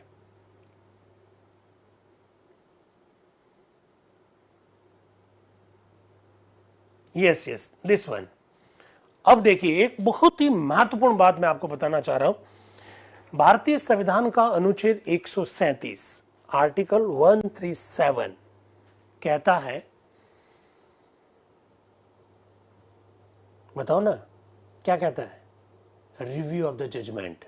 सुप्रीम कोर्ट को इस बात का पावर है कि सुप्रीम कोर्ट अपने द्वारा दिए गए किसी भी निर्णय का रिव्यू कर सकता है। आप जानते हैं गोलकनाथ वाद, गोलकनाथ बनाम पंजाब राज्य के मामले में सुप्रीम कोर्ट ने क्या कहा था कि संसद मौलिक अधिकारों में संशोधन नहीं कर सकती है। और केशवानंद भारती वाद में सुप्रीम कोर्ट ने क्या कहा, संसद संविधान के किसी भी अनुच्छेद में संशोधन कर सकती है। That is review of the judgement. Supreme Court को इस बात का पावर है। आपको जानकर बड़ा ताजुब होगा कि जब मसौदा संविधान बनाया गया था तो रिव्यू ऑफ द जजमेंट के संदर्भ में कोई प्रावधान नहीं किया गया था। सुन लीजिए, बहुत ध्यान से सुनिए, बहुत महत्वपूर्ण बात बता रहा हूं। रिव्यू ऑफ द जजमेंट जैसी शब्दावली मसौदा संविधान में नहीं थी, इसलिए डॉक्टर अंबेडकर एक नया अनुच्छेद लेकर आ रहे हैं। वो जरा देखिए, उसका नाम है अनुच्छेद 112 ए। जो 112 ए आज जो स्वीकार होगा, उसी अनुच्छेद को आज हम किस नाम से जानते हैं?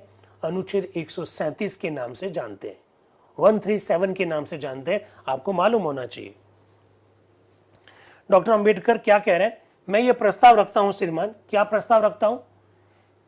निर्णय या आदेश पर उच्चतम न्यायालय का पुनरीक्षण करने का अधिकार संसद द्वारा बनाई गई किसी विधि के बंधन अथवा इस संविधान के अनुच्छेद 121 के अधीन बनाए गए किसी नियम के अधीन रहते हुए सुप्रीम कोर्ट को अपने द्वारा दिए गए निर्णय या आदेश पर पुनरीक्षण करने का अधिकार होगा।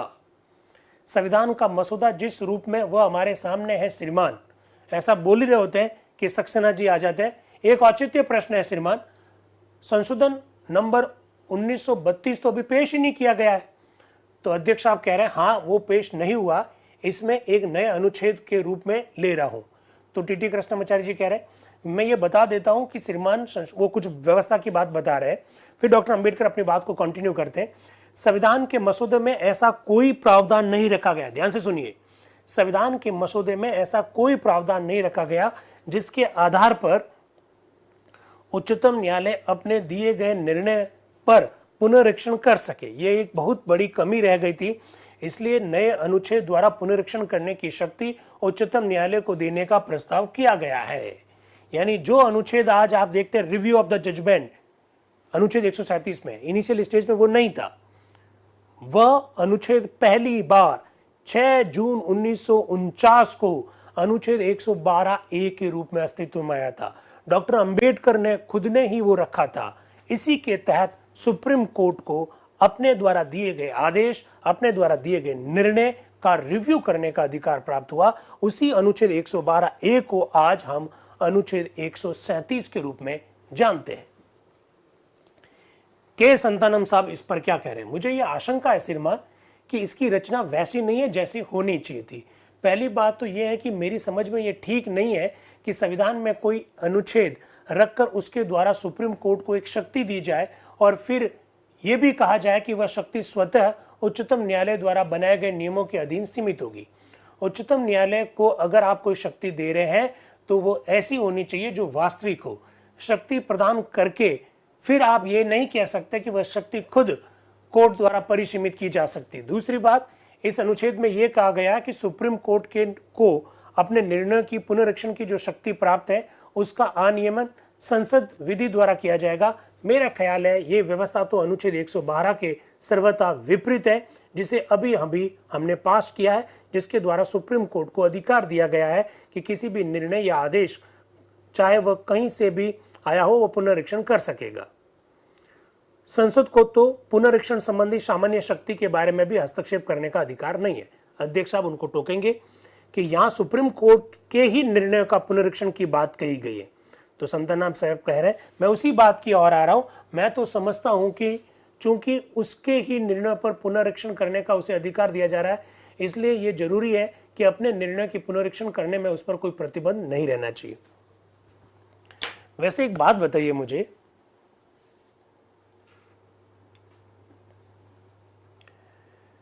एक बात पूछना चाहता हूं मैं आपसे।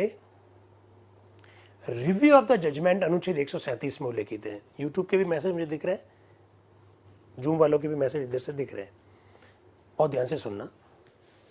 रिव्यू ऑफ द जजमेंट का जो कॉन्सेप्ट है ये क्यों लाया गया बताइए।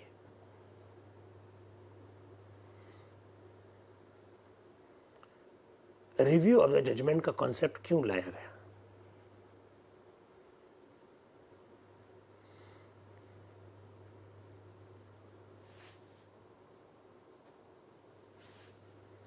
बताइए, रिव्यू ऑफ जजमेंट का कॉन्सेप्ट क्यों लाया गया? अनुच्छेद 137 में जो रिव्यू ऑफ जजमेंट है उसका कॉन्सेप्ट क्यों लाया गया? सुप्रीम कोर्ट ने कोई निर्णय दिया, आज इन परिस्थितियों में निर्णय दिया, 4 साल बाद में परिस्थितियां नई हो जाती है, सुप्रीम कोर्ट के सामने नए तथ्य आ जाते हैं, तो ऐसी स्थिति में सुप्रीम कोर्ट को अपना निर्णय पलटने का और उसका रिव्यू करने का अधिकार होना चाहिए। बहुत ठीक बात कही है सभी ने कि भाई ह्यूमन एरर हो सकता है, परिस्थितियां से भी कोई प्रॉब्लम हो सकती है, तो ये बात बिल्कुल ठीक है। इसी वजह से दिया गया था सुप्रीम कोर्ट को ये अधिकार। सुप्रीम कोर्ट को जो ये अधिकार दिया गया, उसको नियमों में मत बांधिए, उसको संसद के विधि के अंतर्गत मत रखिए, ऐसा के संतानम साहब कह रहे हैं। एक भाई कह रहे हैं कि भविष्य में सुप्रीम कोर्ट अपने निर्णयों को चेंज कर सके। नहीं, ये नहीं बात है, चेंज करने की बात नहीं। नया तथ्य आ जाए, नई परिस्थिति आ जाए, या कोई ह्यूमन एरर हो गया है, तो ऐसी स्थिति में त्रुटियों को ठीक करने के लिए तो कम से कम देश के सबसे बड़े कोर्ट को तो अधिकार होना चाहिए। मेरी एक यूट्यूब की बहन सही कह रही है कि अपने निर्णय की समीक्षा के लिए तो दिया गया है, लेकिन सवाल ये है कि क्यों दिया गया। इसके पीछे बस ये बात सही है कि अपनी गलतियों को सुधारा जा सके। ठीक है, तो इस बात को थोड़ा सा ध्यान रखें। अनुच्छेद 137 में ये बात लिखी हुई है। तो डॉक्टर BR अम्बेडकर साहब ने ये प्रस्ताव रखा और उसे तुरंत स्वीकार कर लिया। तो बहुत ध्यान से सुन लीजिए, बहुत महत्वपूर्ण बात बता रहा हूं। 6 जून 1949 को संविधान के मसौदे में डॉक्टर BR अम्बेडकर ने अनुच्छेद 112A नाम का नया अनुच्छेद रखा। पहले मसौदा संविधान का पार्ट नहीं था, डॉक्टर अम्बेडकर ने इसे रखा। ये सुप्रीम कोर्ट को इस बात का पावर देता है कि वे अपने द्वारा दिए गए निर्णय की समीक्षा कर सके। इसे हम अंग्रेजी में रिव्यू ऑफ द जजमेंट्स कहते हैं, और ये आज के दिन भारतीय संविधान के अनुच्छेद 137 के रूप में आपको दिखाई देगा। बस इस बात को ध्यान रखिएगा। चलिए, अब आ रहा है नया अनुच्छेद 113। अनुच्छेद 113 TT कृष्णमाचार्य जी कह रहे हैं अब उसका कोई मतलब नहीं रहा है, इसलिए इसे हटा दिया जाए। अनुच्छेद 113 को संविधान का अंग माना जाए। संविधान सभा के ने कहा नहीं, प्रस्ताव अस्वीकृत हो गया, इसको 113 को संविधान का भाग नहीं माना। ये आप मुझसे एक प्रश्न पूछ सकते हैं कि ऐसे कैसे हो रहा है भाई, आप खुद मसौदा वाले खुद ही कह रहे हो कि इसको हटा दिया जाए। क्योंकि संविधान सभा ने जिस तरह की बातें स्वीकार की है और जो नया अनुच्छेद आ रहा है वो जस्ट उसका अगर उल्टा कह रहा है, तो ऐसी स्थिति में उस अनुच्छेद का कोई मतलब नहीं रहेगा, इसलिए उसको क्या कर दिया जाएगा, हटा दिया जाएगा। ये बात मालूम होनी चाहिए। फिर आ रहा अनुच्छेद 114। अब हम अनुच्छेद 114 को लेंगे। कोई संशोधन है क्या? तो कोई संशोधन नहीं है। कोई सदस्य इस अनुच्छेद के बारे में बोलना चाहता क्या? कोई नहीं बोला, तो डॉक्टर अम्बेडकर बोल रहे हैं। माननीय मित्र श्री अल्लादी कृष्ण स्वामी ने मेरा ध्यान इस ओर आकृष्ट किया है कि उच्चतम न्यायालय की शक्तियों के संदर्भ में जो भी अनुच्छेद मसौदे में रखे गए हैं उनमें आयकर विषयक मामलों की अपीलों के बारे में कोई स्पष्ट प्रावधान नहीं है। इस संदर्भ में मैं ये कहना चाहता हूं कि इस मसले पर मैं विचार कर रहा हूं और छानबीन के बाद अगर ये पाया गया कि आयकर संबंधी मामलों में अपीलों के बारे में सुप्रीम कोर्ट को अधिकार प्रदान करने के प्रयोजन के लिए इन अनुच्छेदों में से किसी का उपयोग नहीं किया जा सकता है, तो मैं एक विशेष अनुच्छेद जोड़ने पर विचार कर रहा हूं जो खास तौर से ऐसे मामलों के लिए होगा, पर यह अनुच्छेद इसी तरह रहने दिया जा सकता है और फिर 114 जो है संविधान का पार्ट बना लिया गया। इसके बाद में 115, 116 और 17 के बारे में अध्यक्ष साहब ने कहा कि इस पर हम पहले से चर्चा कर चुके हैं। फिर आया अनुच्छेद 119, तो टीटी कृष्णमाचार्य जी ने कहा अनुच्छेद 119 पर हमने अभी विचार नहीं किया है।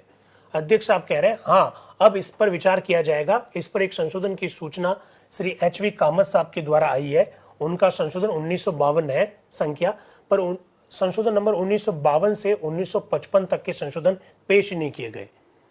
दोस्तों, मैंने इसी मंच से आपको कई बार, चलो मैं आपसे एक प्रश्न पूछता हूं यूट्यूब और जूम दोनों से, बताना जरा, संविधान सभा में मसौदा जो रखा गया उस मसौदे में संशोधन के लिए कितने संशोधन रखे गए थे? मसौदे में संशोधन के लिए कितने संशोधन रखे गए थे?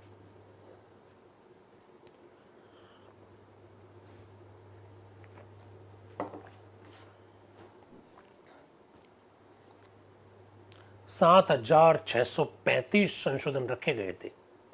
लेकिन इसके बावजूद भी डिस्कशन जो हुआ वो महज 2200-2300 संशोधन पर हुआ। और मैंने इसका कारण भी बताया आप लोगों को कि बहुत सारे संशोधनों को रखने की सूचना तो दी गई, लेकिन वो संशोधन रखे नहीं गए थे। क्या बोल रहे हैं?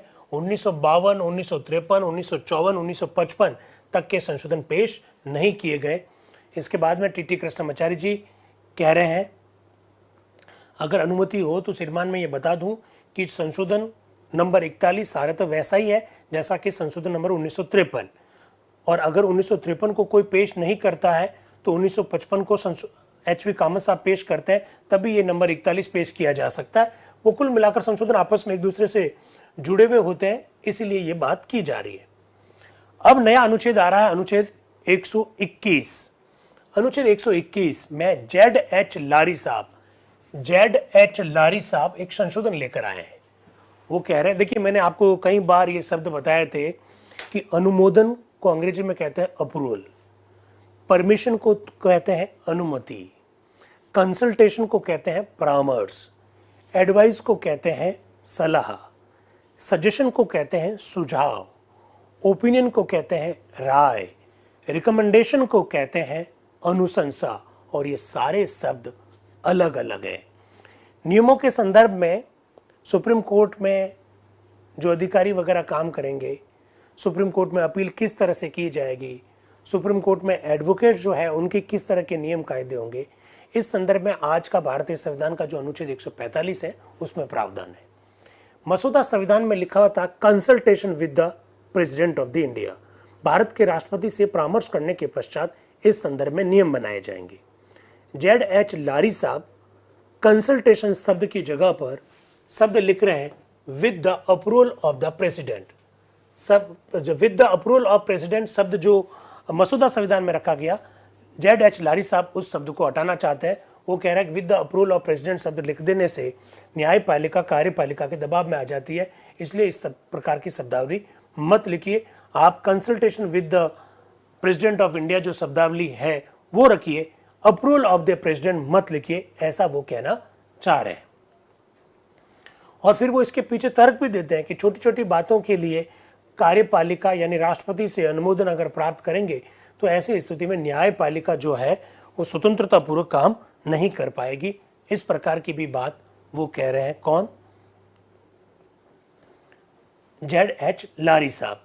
तो ये जो संविधान सभा की जो चर्चा है ये भी आपको मालूम है, और अप्रूवल और कंसल्टेशन शब्द को लेकर थोड़े टाइम पहले भी हम लोगों ने डिस्कशन किया था कि इस प्रकार की बात आई थी, और अप्रूवल शब्द रखने से ये आरोप लगाया गया कि भाई आप इस तरह से तो एक तरह से आप न्यायपालिका को कार्यपालिका के अधीन रखना चाहते हैं, इस प्रकार की बात कही गई थी। खैर जो भी है, टीटी कृष्णमाचार्य सिब्बल लाल सक्सेना जी क्या कह रहे हैं लारी साहब के संशोधन पर। माननीय मित्र श्री लारी ने जो संशोधन रखा श्रीमान, उसके संदर्भ में सभा में साधारणतः लोगों का यही ख्याल है कि उच्चतम न्यायालय के काम में आवश्यकता से अधिक हस्तक्षेप की व्यवस्था संविधान में कर दी गई है। उच्चतम न्यायालय के संदर्भ में राष्ट्रपति को, वही बात मैं जो आपको बार बार कह रहा हूं कि अनुमोदन शब्द अगर जोड़ दिया कि राष्ट्रपति से अनुमोदन लेना पड़ेगा, तो ऐसी स्थिति में प्रधानमंत्री और मंत्रिपरिषद से अनुमोदन हो गया, और प्रधानमंत्री और मंत्रिपरिषद से अनुमोदन हो गया, इसका मतलब कार्यपालिका से अनुमोदन हो गया। कार्यपालिका से अनुमोदन हो गया तो इसका मतलब न्यायपालिका स्वतंत्र नहीं है, तो न्यायपालिका को आप स्वतंत्र रखिए। प्रोफेसर सिब्बल लाल सक्सेना जी भी जो है वो यही बात कह रहे हैं। अब टीटी कृष्णमाचार्य जी क्या कह रहे हैं? वो लारी का संशोधन का समर्थन कर रहे हैं एक्चुअली में सिब्बल लाल सक्सेना जी। अब टीटी कृष्णमाचार्य जी क्या कह रहे हैं? एक बात है श्रीमान वक्ता महोदय से मैं ये पूछना चाहता हूं कि अनुच्छेद 111 के सिलसिले में आपने जो कुछ कहा था उससे क्या आपकी राय अब बदल गई है? उस अनुच्छेद के संदर्भ में तो आपने ये चाहा था कि उसके प्रावधान संसद द्वारा निर्मित विधि के अधीन हो।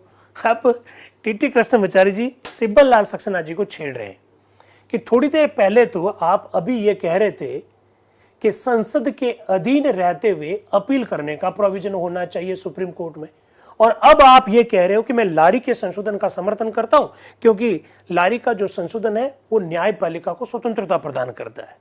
तो टीटी कृष्णमाचार्य जी सक्सेना जी से कह रहे हैं कि क्या आपकी राय बदल गई क्या घंटे भर में ही? अभी तो ये कह रहे थे और अब ये कह रहे हैं। तो सिब्बल लाल सक्सेना जी कह रहे हैं अरे मैं आपके प्रश्न को सुन नहीं पाया हूं। तो अध्यक्ष साहब कह रहे हैं नहीं सुना तो अच्छी बात है, आपको जवाब देने की कोई आवश्यकता नहीं है। सिब्बल लाल सक्सेना जी कह रहे हैं प्रश्न को मैं सुन नहीं पाया हूं। तो अध्यक्ष जी कह रहे हैं श्री कृष्णमाचार्य ने आपसे एक प्रश्न किया पर आप उसे समझ नहीं पाए, इसलिए आपको उत्तर देने की कोई आवश्यकता नहीं है। इस प्रकार की भी बात हुई।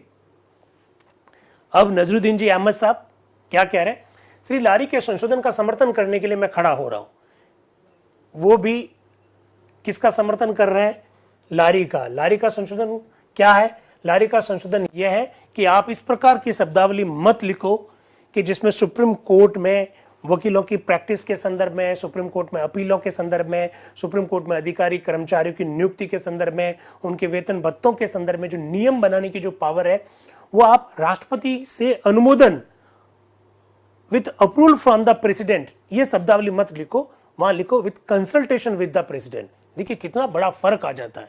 ये शब्दों की जादूगरी है जो मुझे लगता है कि आपको समझना चाहिए। बिल्कुल मेरी एक बहन सही कह रही है कि YouTube पर देख कितना जबरदस्त टिप्पणी की है, मैं आपके सामने रखना चाहता हूं।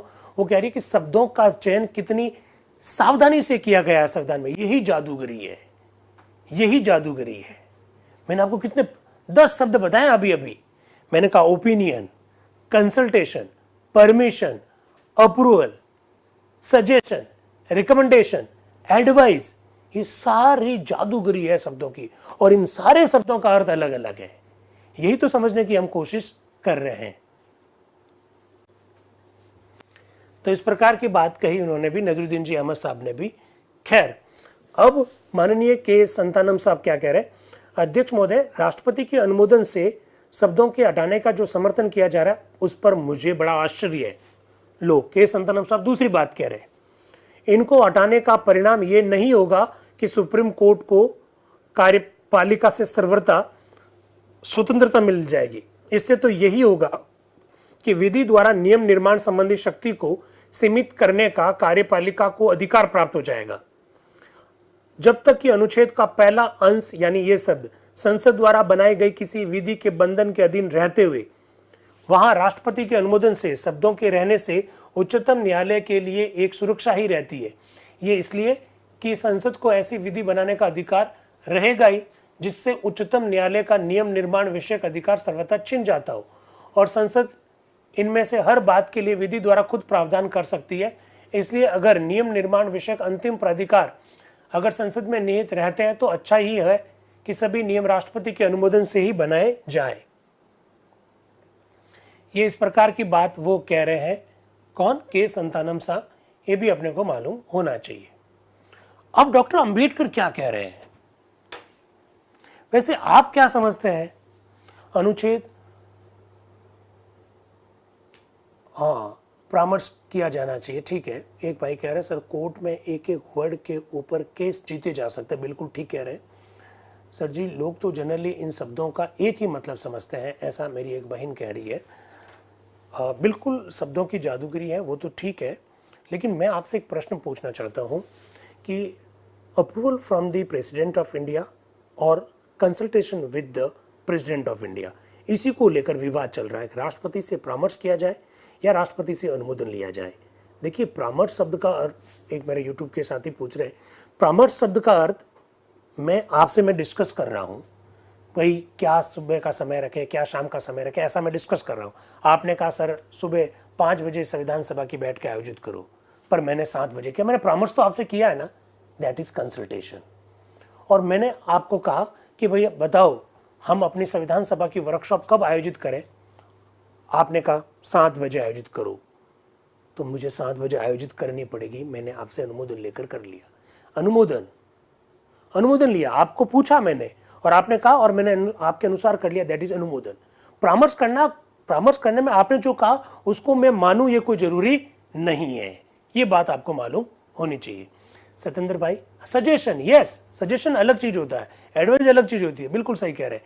यही मैं यूट्यूब के साथियों को बार बार यही तो बताना चाहता हूं कि इन शब्दों की जादूगरी को आप समझिए। परामर्श फोर्सफुल नहीं है, मेरा एक भाई कह रहा है, बिल्कुल सही कह रहे हैं, बिल्कुल सही कह रहे हैं, ठीक है। अब डॉक्टर बी आर अम्बेडकर साहब आप देख रहे हैं कि आज अगर भारतीय संविधान का अनुच्छेद 145 देखेंगे तो आप कंसल्टेशन नहीं है, वहाँ अप्रूवल लिखा हुआ है।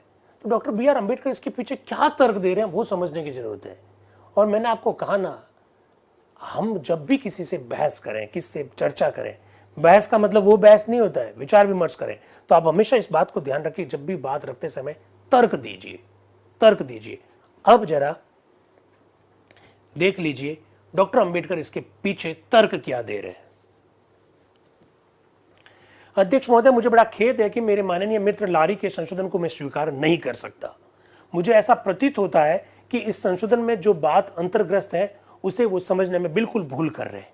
उच्चतम न्यायालय की नियम निर्माण संबंधी शक्ति को राष्ट्रपति के अनुमोदन के अधीन रखने का कारण यह है कि अगर नियम निर्माण को सर्वथा उच्चतम न्यायालय की मर्जी पर छोड़ दिया जाता है तो हो सकता है कि उसके बनाए नियमों के कारण देश के राजस्व पर काफी भार बढ़ सकता है। सुनिए, बहुत काम की बात है, हो सकता पसंद ना आए, लेकिन डॉक्टर अंबेडकर क्या कह रहे हैं कि उच्चतम न्यायालय ऐसे नियम बना सकता है जिससे कि देश के राजस्व पर भार बढ़ जाएगा, और राजस्व पर भार बढ़ जाएगा तो आखिर भार बढ़ेगा किसका।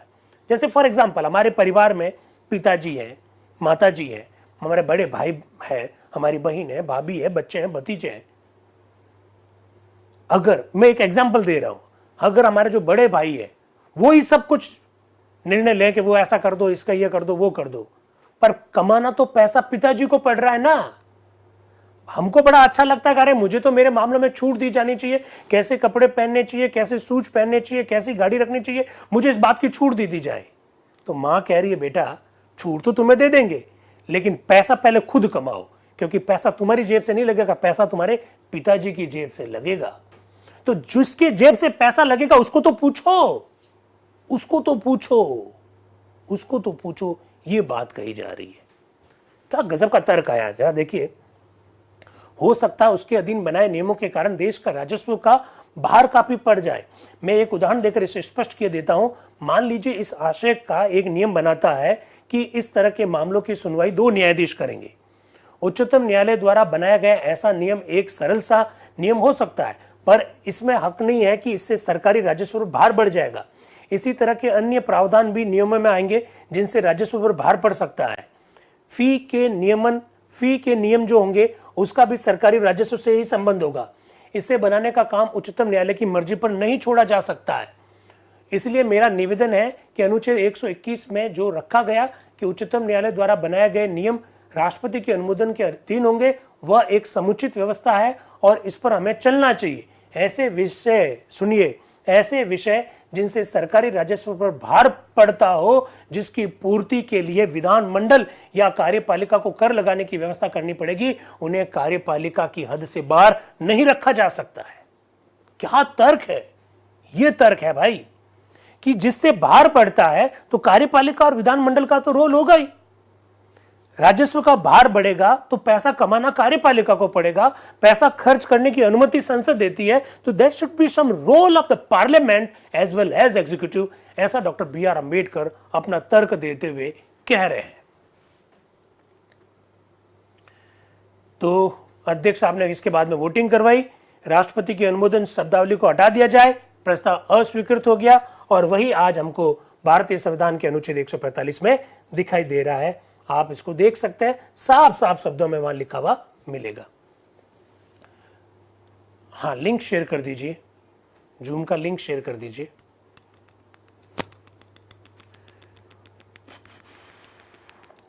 जूम का लिंक शेयर कर दीजिए।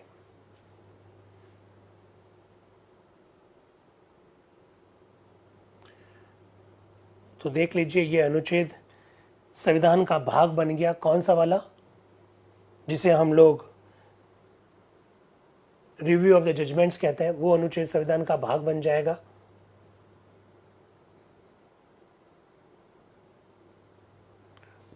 और उसके बाद में लिंक शेयर करो भाई।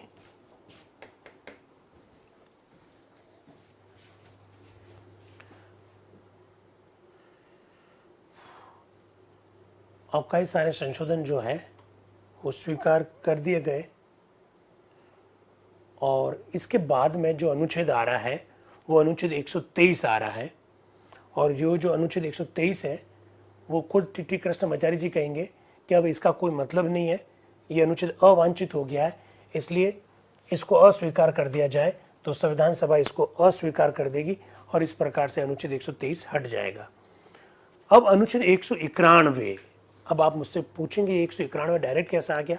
हम सुप्रीम कोर्ट और हाई कोर्ट दोनों से संबंधित अनुच्छेदों को एक साथ ले रहे हैं। आप जानते हैं अगर आज का संविधान अगर देखते हैं तो 124 से स्टार्ट होता है, सुप्रीम कोर्ट 145 तक चला जाता है, और हाई कोर्ट जो है वो 214 से स्टार्ट होता है। तो दूरियां वहां पर जो है वो यहाँ पर भी है, ये आप देख सकते हैं। टी कृष्णमाचार्य जी कह रहे हैं मैं ये सुझाव दूंगा कि अब हमें अनुच्छेद 191 को तथा उसके आगे के अनुच्छेदों को लेना चाहिए। इसमें तथा इसके आगे के अनुच्छेदों में राज्यों के उच्च न्यायालयों से संबंध रखने वाली बातों की चर्चा की गई है, इसलिए इन पर सभा को विचार करना आसान होगा, क्योंकि हमने उच्चतम न्यायालय से संबंध रखने वाले ऐसे ही अनुच्छेदों पर अभी अभी विचार किया है।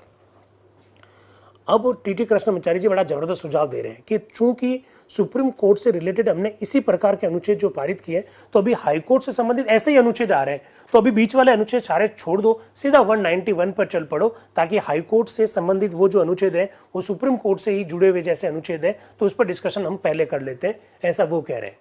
अध्यक्ष कह रहे हैं अगर ऐसी बात है तो मैं 191 और उसके बाद के अनुच्छेदों को ही ले लेता हूँ। ये सभी उच्च न्यायालय के संदर्भ में है और उच्चतम न्यायालय संबंधी प्रावधानों पर अभी अभी हम लोग विचार कर चुके हैं। उच्च न्यायालय संबंधी प्रावधान उच्चतम न्यायालय संबंधी प्रावधानों से बिल्कुल मिलते जुलते हैं, इसलिए सदस्यों को इन पर विचार करने में कोई कठिनाई नहीं होगी, ऐसा वो कह रहे हैं।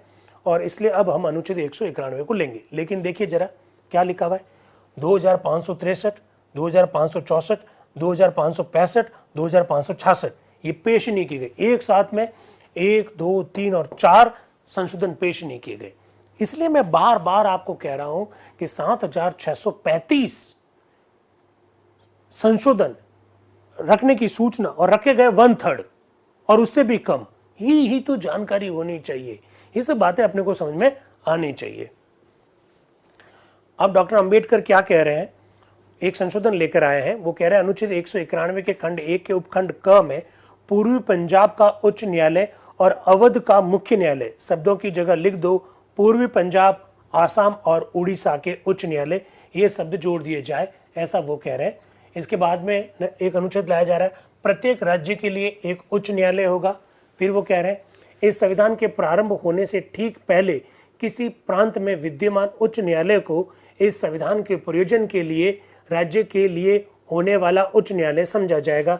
इस प्रकार का संशोधन डॉक्टर BR अम्बेडकर रख रहे हैं। आप जानते हैं कि जिन राज्यों में पहले से हाई कोर्ट्स थे, जैसे फॉर एग्जांपल राजस्थान का हाई कोर्ट वो संविधान के लागू होने से पहले से था। जैसे for example Allahabad high court Bharat का सबसे पुराना हाई कोर्ट है। जैसे कलकत्ता का, बॉम्बे का, मद्रास का, ये खूब सारा, पटना हाई कोर्ट, ये सब देश की संविधान लागू होने से पहले के हाई कोर्ट्स हैं। तो ये हाई कोर्ट्स अब संविधान लागू होने के बाद संविधान के अनुसार हाई कोर्ट माने जाने चाहिए, इस प्रकार का प्रावधान लाने की बात डॉक्टर अंबेडकर कर रहे हैं। कृष्णमाचार्य जी क्या कह रहे हैं, हम पहले इसी संशोधन पर विचार कर लें तो ज्यादा अच्छा होगा, क्योंकि अगर सभा इसे स्वीकार कर लेती है तो इस संदर्भ में आए और अन्य संशोधन अनावश्यक हो जाएंगे। इसमें शक नहीं है कि इस संशोधन से इस अनुच्छेद की पूरी रूपरेखा ही उलट पुलट हो जाती है, पर इससे अनुच्छेद में सरलता भी आ जाती है। अध्यक्ष आप कह रहे हैं कुछ और संशोधन है जिसकी मुझे सूचना दी गई है, मैं उनको पढ़कर देख लेता हूं। फिर देखिए आप क्या लिखा हुआ है, 2569 और 2577 पेश नहीं किए गए, ऐसा उन्होंने घोषणा की। अब अध्यक्ष आप क्या कह रहे हैं, अब डॉक्टर अंबेडकर द्वारा पेश किए गए संशोधन के सिवाय कोई और संशोधन नहीं रह जाता है। क्या कोई सदस्य संशोधन या अनुच्छेद पर बोलना चाहता है? कोई नहीं बोला और फिर डॉक्टर अंबेडकर ने जैसा रखा वैसा का वैसा संशोधन स्वीकार कर दिया गया। ये बात भी मालूम होनी चाहिए। अध्यक्ष आप फिर कुछ याद आता है अध्यक्ष आपको, जैसे कभी कभी मुझे बीच में याद आता ना, ठीक अध्यक्ष आपको याद आया, एक बात में छोड़ गया। प्रोफेसर शाह का एक प्रस्ताव है संशोधन नंबर 2562 में एक नया अनुच्छेद 191 के जोड़ दिया जाए। मैं नहीं कह सकता कि इस समय ये लिया जा सकता है या नहीं। क्या प्रोफेसर शाह आप इसे पेश करना चाहते हो? तो प्रोफेसर शाह ने कहा हाँ मैं इसे पेश करना चाहता हूं। अध्यक्ष साहब उच्चतम न्यायालय के प्रसंग में क्या इस प्रश्न पर हम विचार नहीं कर चुके हैं? प्रोफेसर शाह मैं जानता हूं इस प्रश्न पर विचार किया जा चुका है। तो अध्यक्ष साहब फिर उस सूरत में उस पर वापस विचार करने से क्या लाभ है बताइए।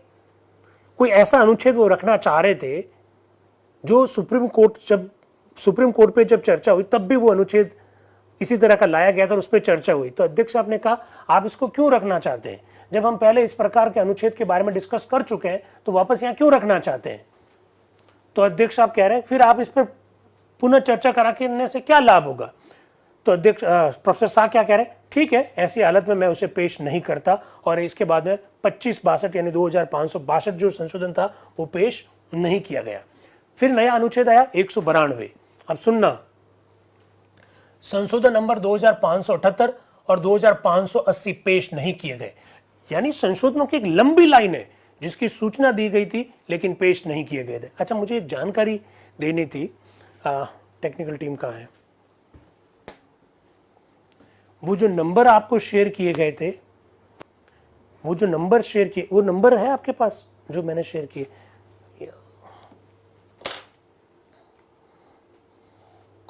वो जो नंबर शेयर किए गए थे उस नंबर पर आप आज ही, और उसकी तो है असिस्टेंट रोल, मैं भेज देता हूं।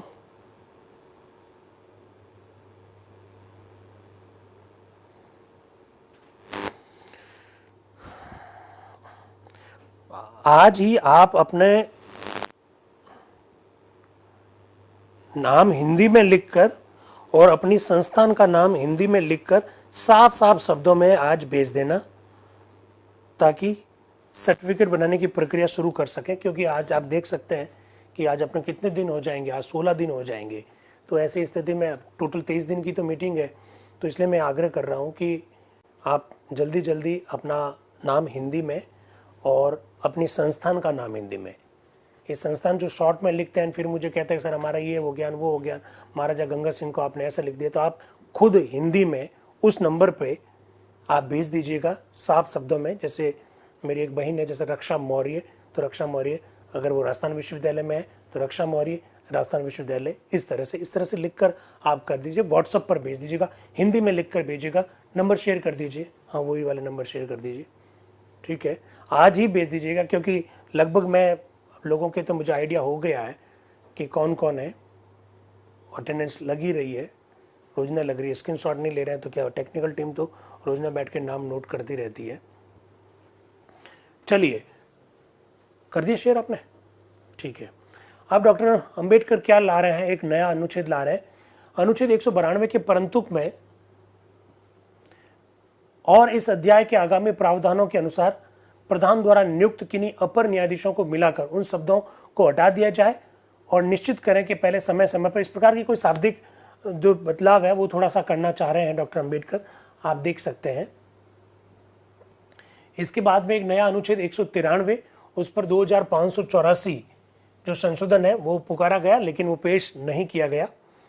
इसके बाद में पोकर साहब आ रहे हैं, वो कह रहे हैं मैं ये प्रस्ताव उपस्थित करता हूं क्या कि अनुच्छेद 193 के खंड 1 में ये जोड़ा जाए, क्या जोड़ा जाए, संबंधित उच्च न्यायालय के मुख्य न्यायाधीश के अभिस्थापन पर संबंधित राज्य के राज्यपाल से परामर्श कर लेने के बाद तथा भारत के मुख्य न्यायाधीश की सहमति से उच्च न्यायालय के प्रत्येक न्यायाधीश को राष्ट्रपति अपने हस्ताक्षर और मुद्रा सहित अधिपत्र द्वारा नियुक्त करेगा और वो न्यायाधीश तब तक धारण पद करेगा जब तक कि वो 63 साल की आयु प्राप्त ना कर ले। Now we are going to enter in that article which is related to the appointment of the judges of the high court. High court के न्यायाधीशों की नियुक्ति से संबंधित अनुच्छेद में अब हम प्रवेश करने जा रहे हैं।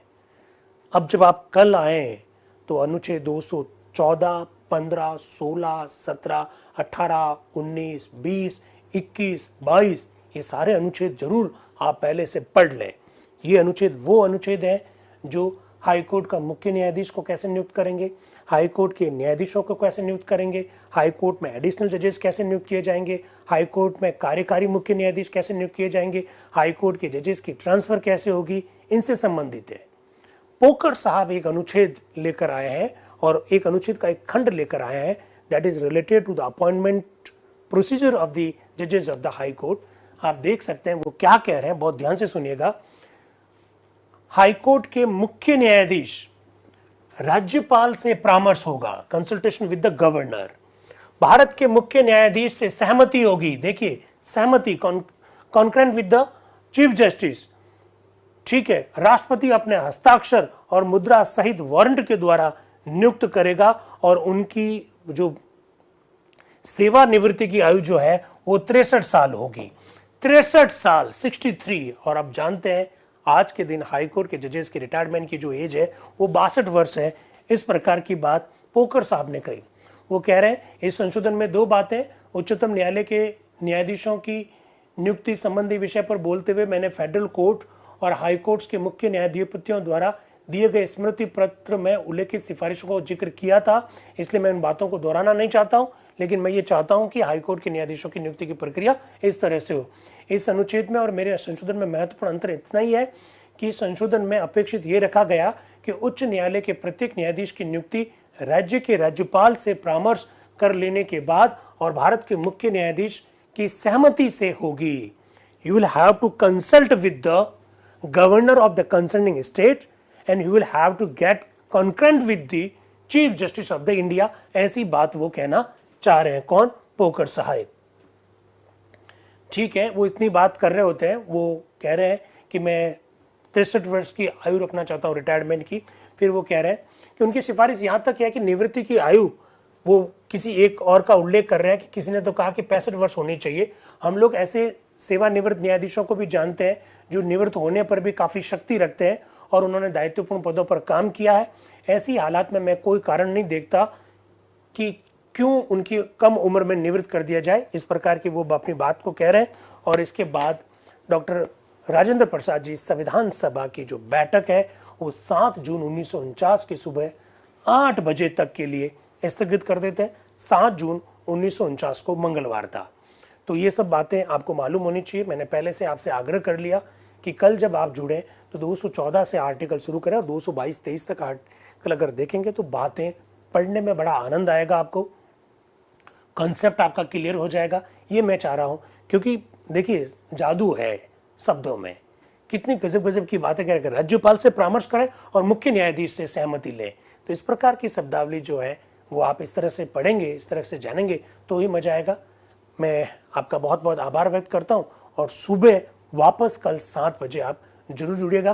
Thank you very much. और जैसा मैंने कहा, अपनी हिंदी में अपना नाम और अपना संस्थान, जो मेरे मित्र कॉलेजेस में हैं, जो मेरे मित्र विश्वविद्यालय में हैं, वो जिस विश्वविद्यालय में पढ़ाते हैं, जिस कॉलेज में पढ़ाते हैं, वो आपका संस्थान होगा। और जो मेरे मित्र स्टूडेंट के रूप में किसी कॉलेज और विश्वविद्यालय में पढ़ रहे हैं तो वो अपने विश्वविद्यालय और कॉलेज का नाम रख सकते हैं। जो मेरे मित्र ऐसा कहेंगे कि सर मैंने तो 10 साल पहले पढ़ाई छोड़ दी, तो क्या दिक्कत है? आप पढ़ाई छोड़ दी ये खुद कह रहे हैं तो इसका मतलब कहीं ना कहीं तो पढ़े है ना। तो वो जो संस्थान है वो आप संस्थान के रूप में लिख दीजिएगा। आपका बहुत बहुत धन्यवाद। Thank you very much and wish all the best. Thank you.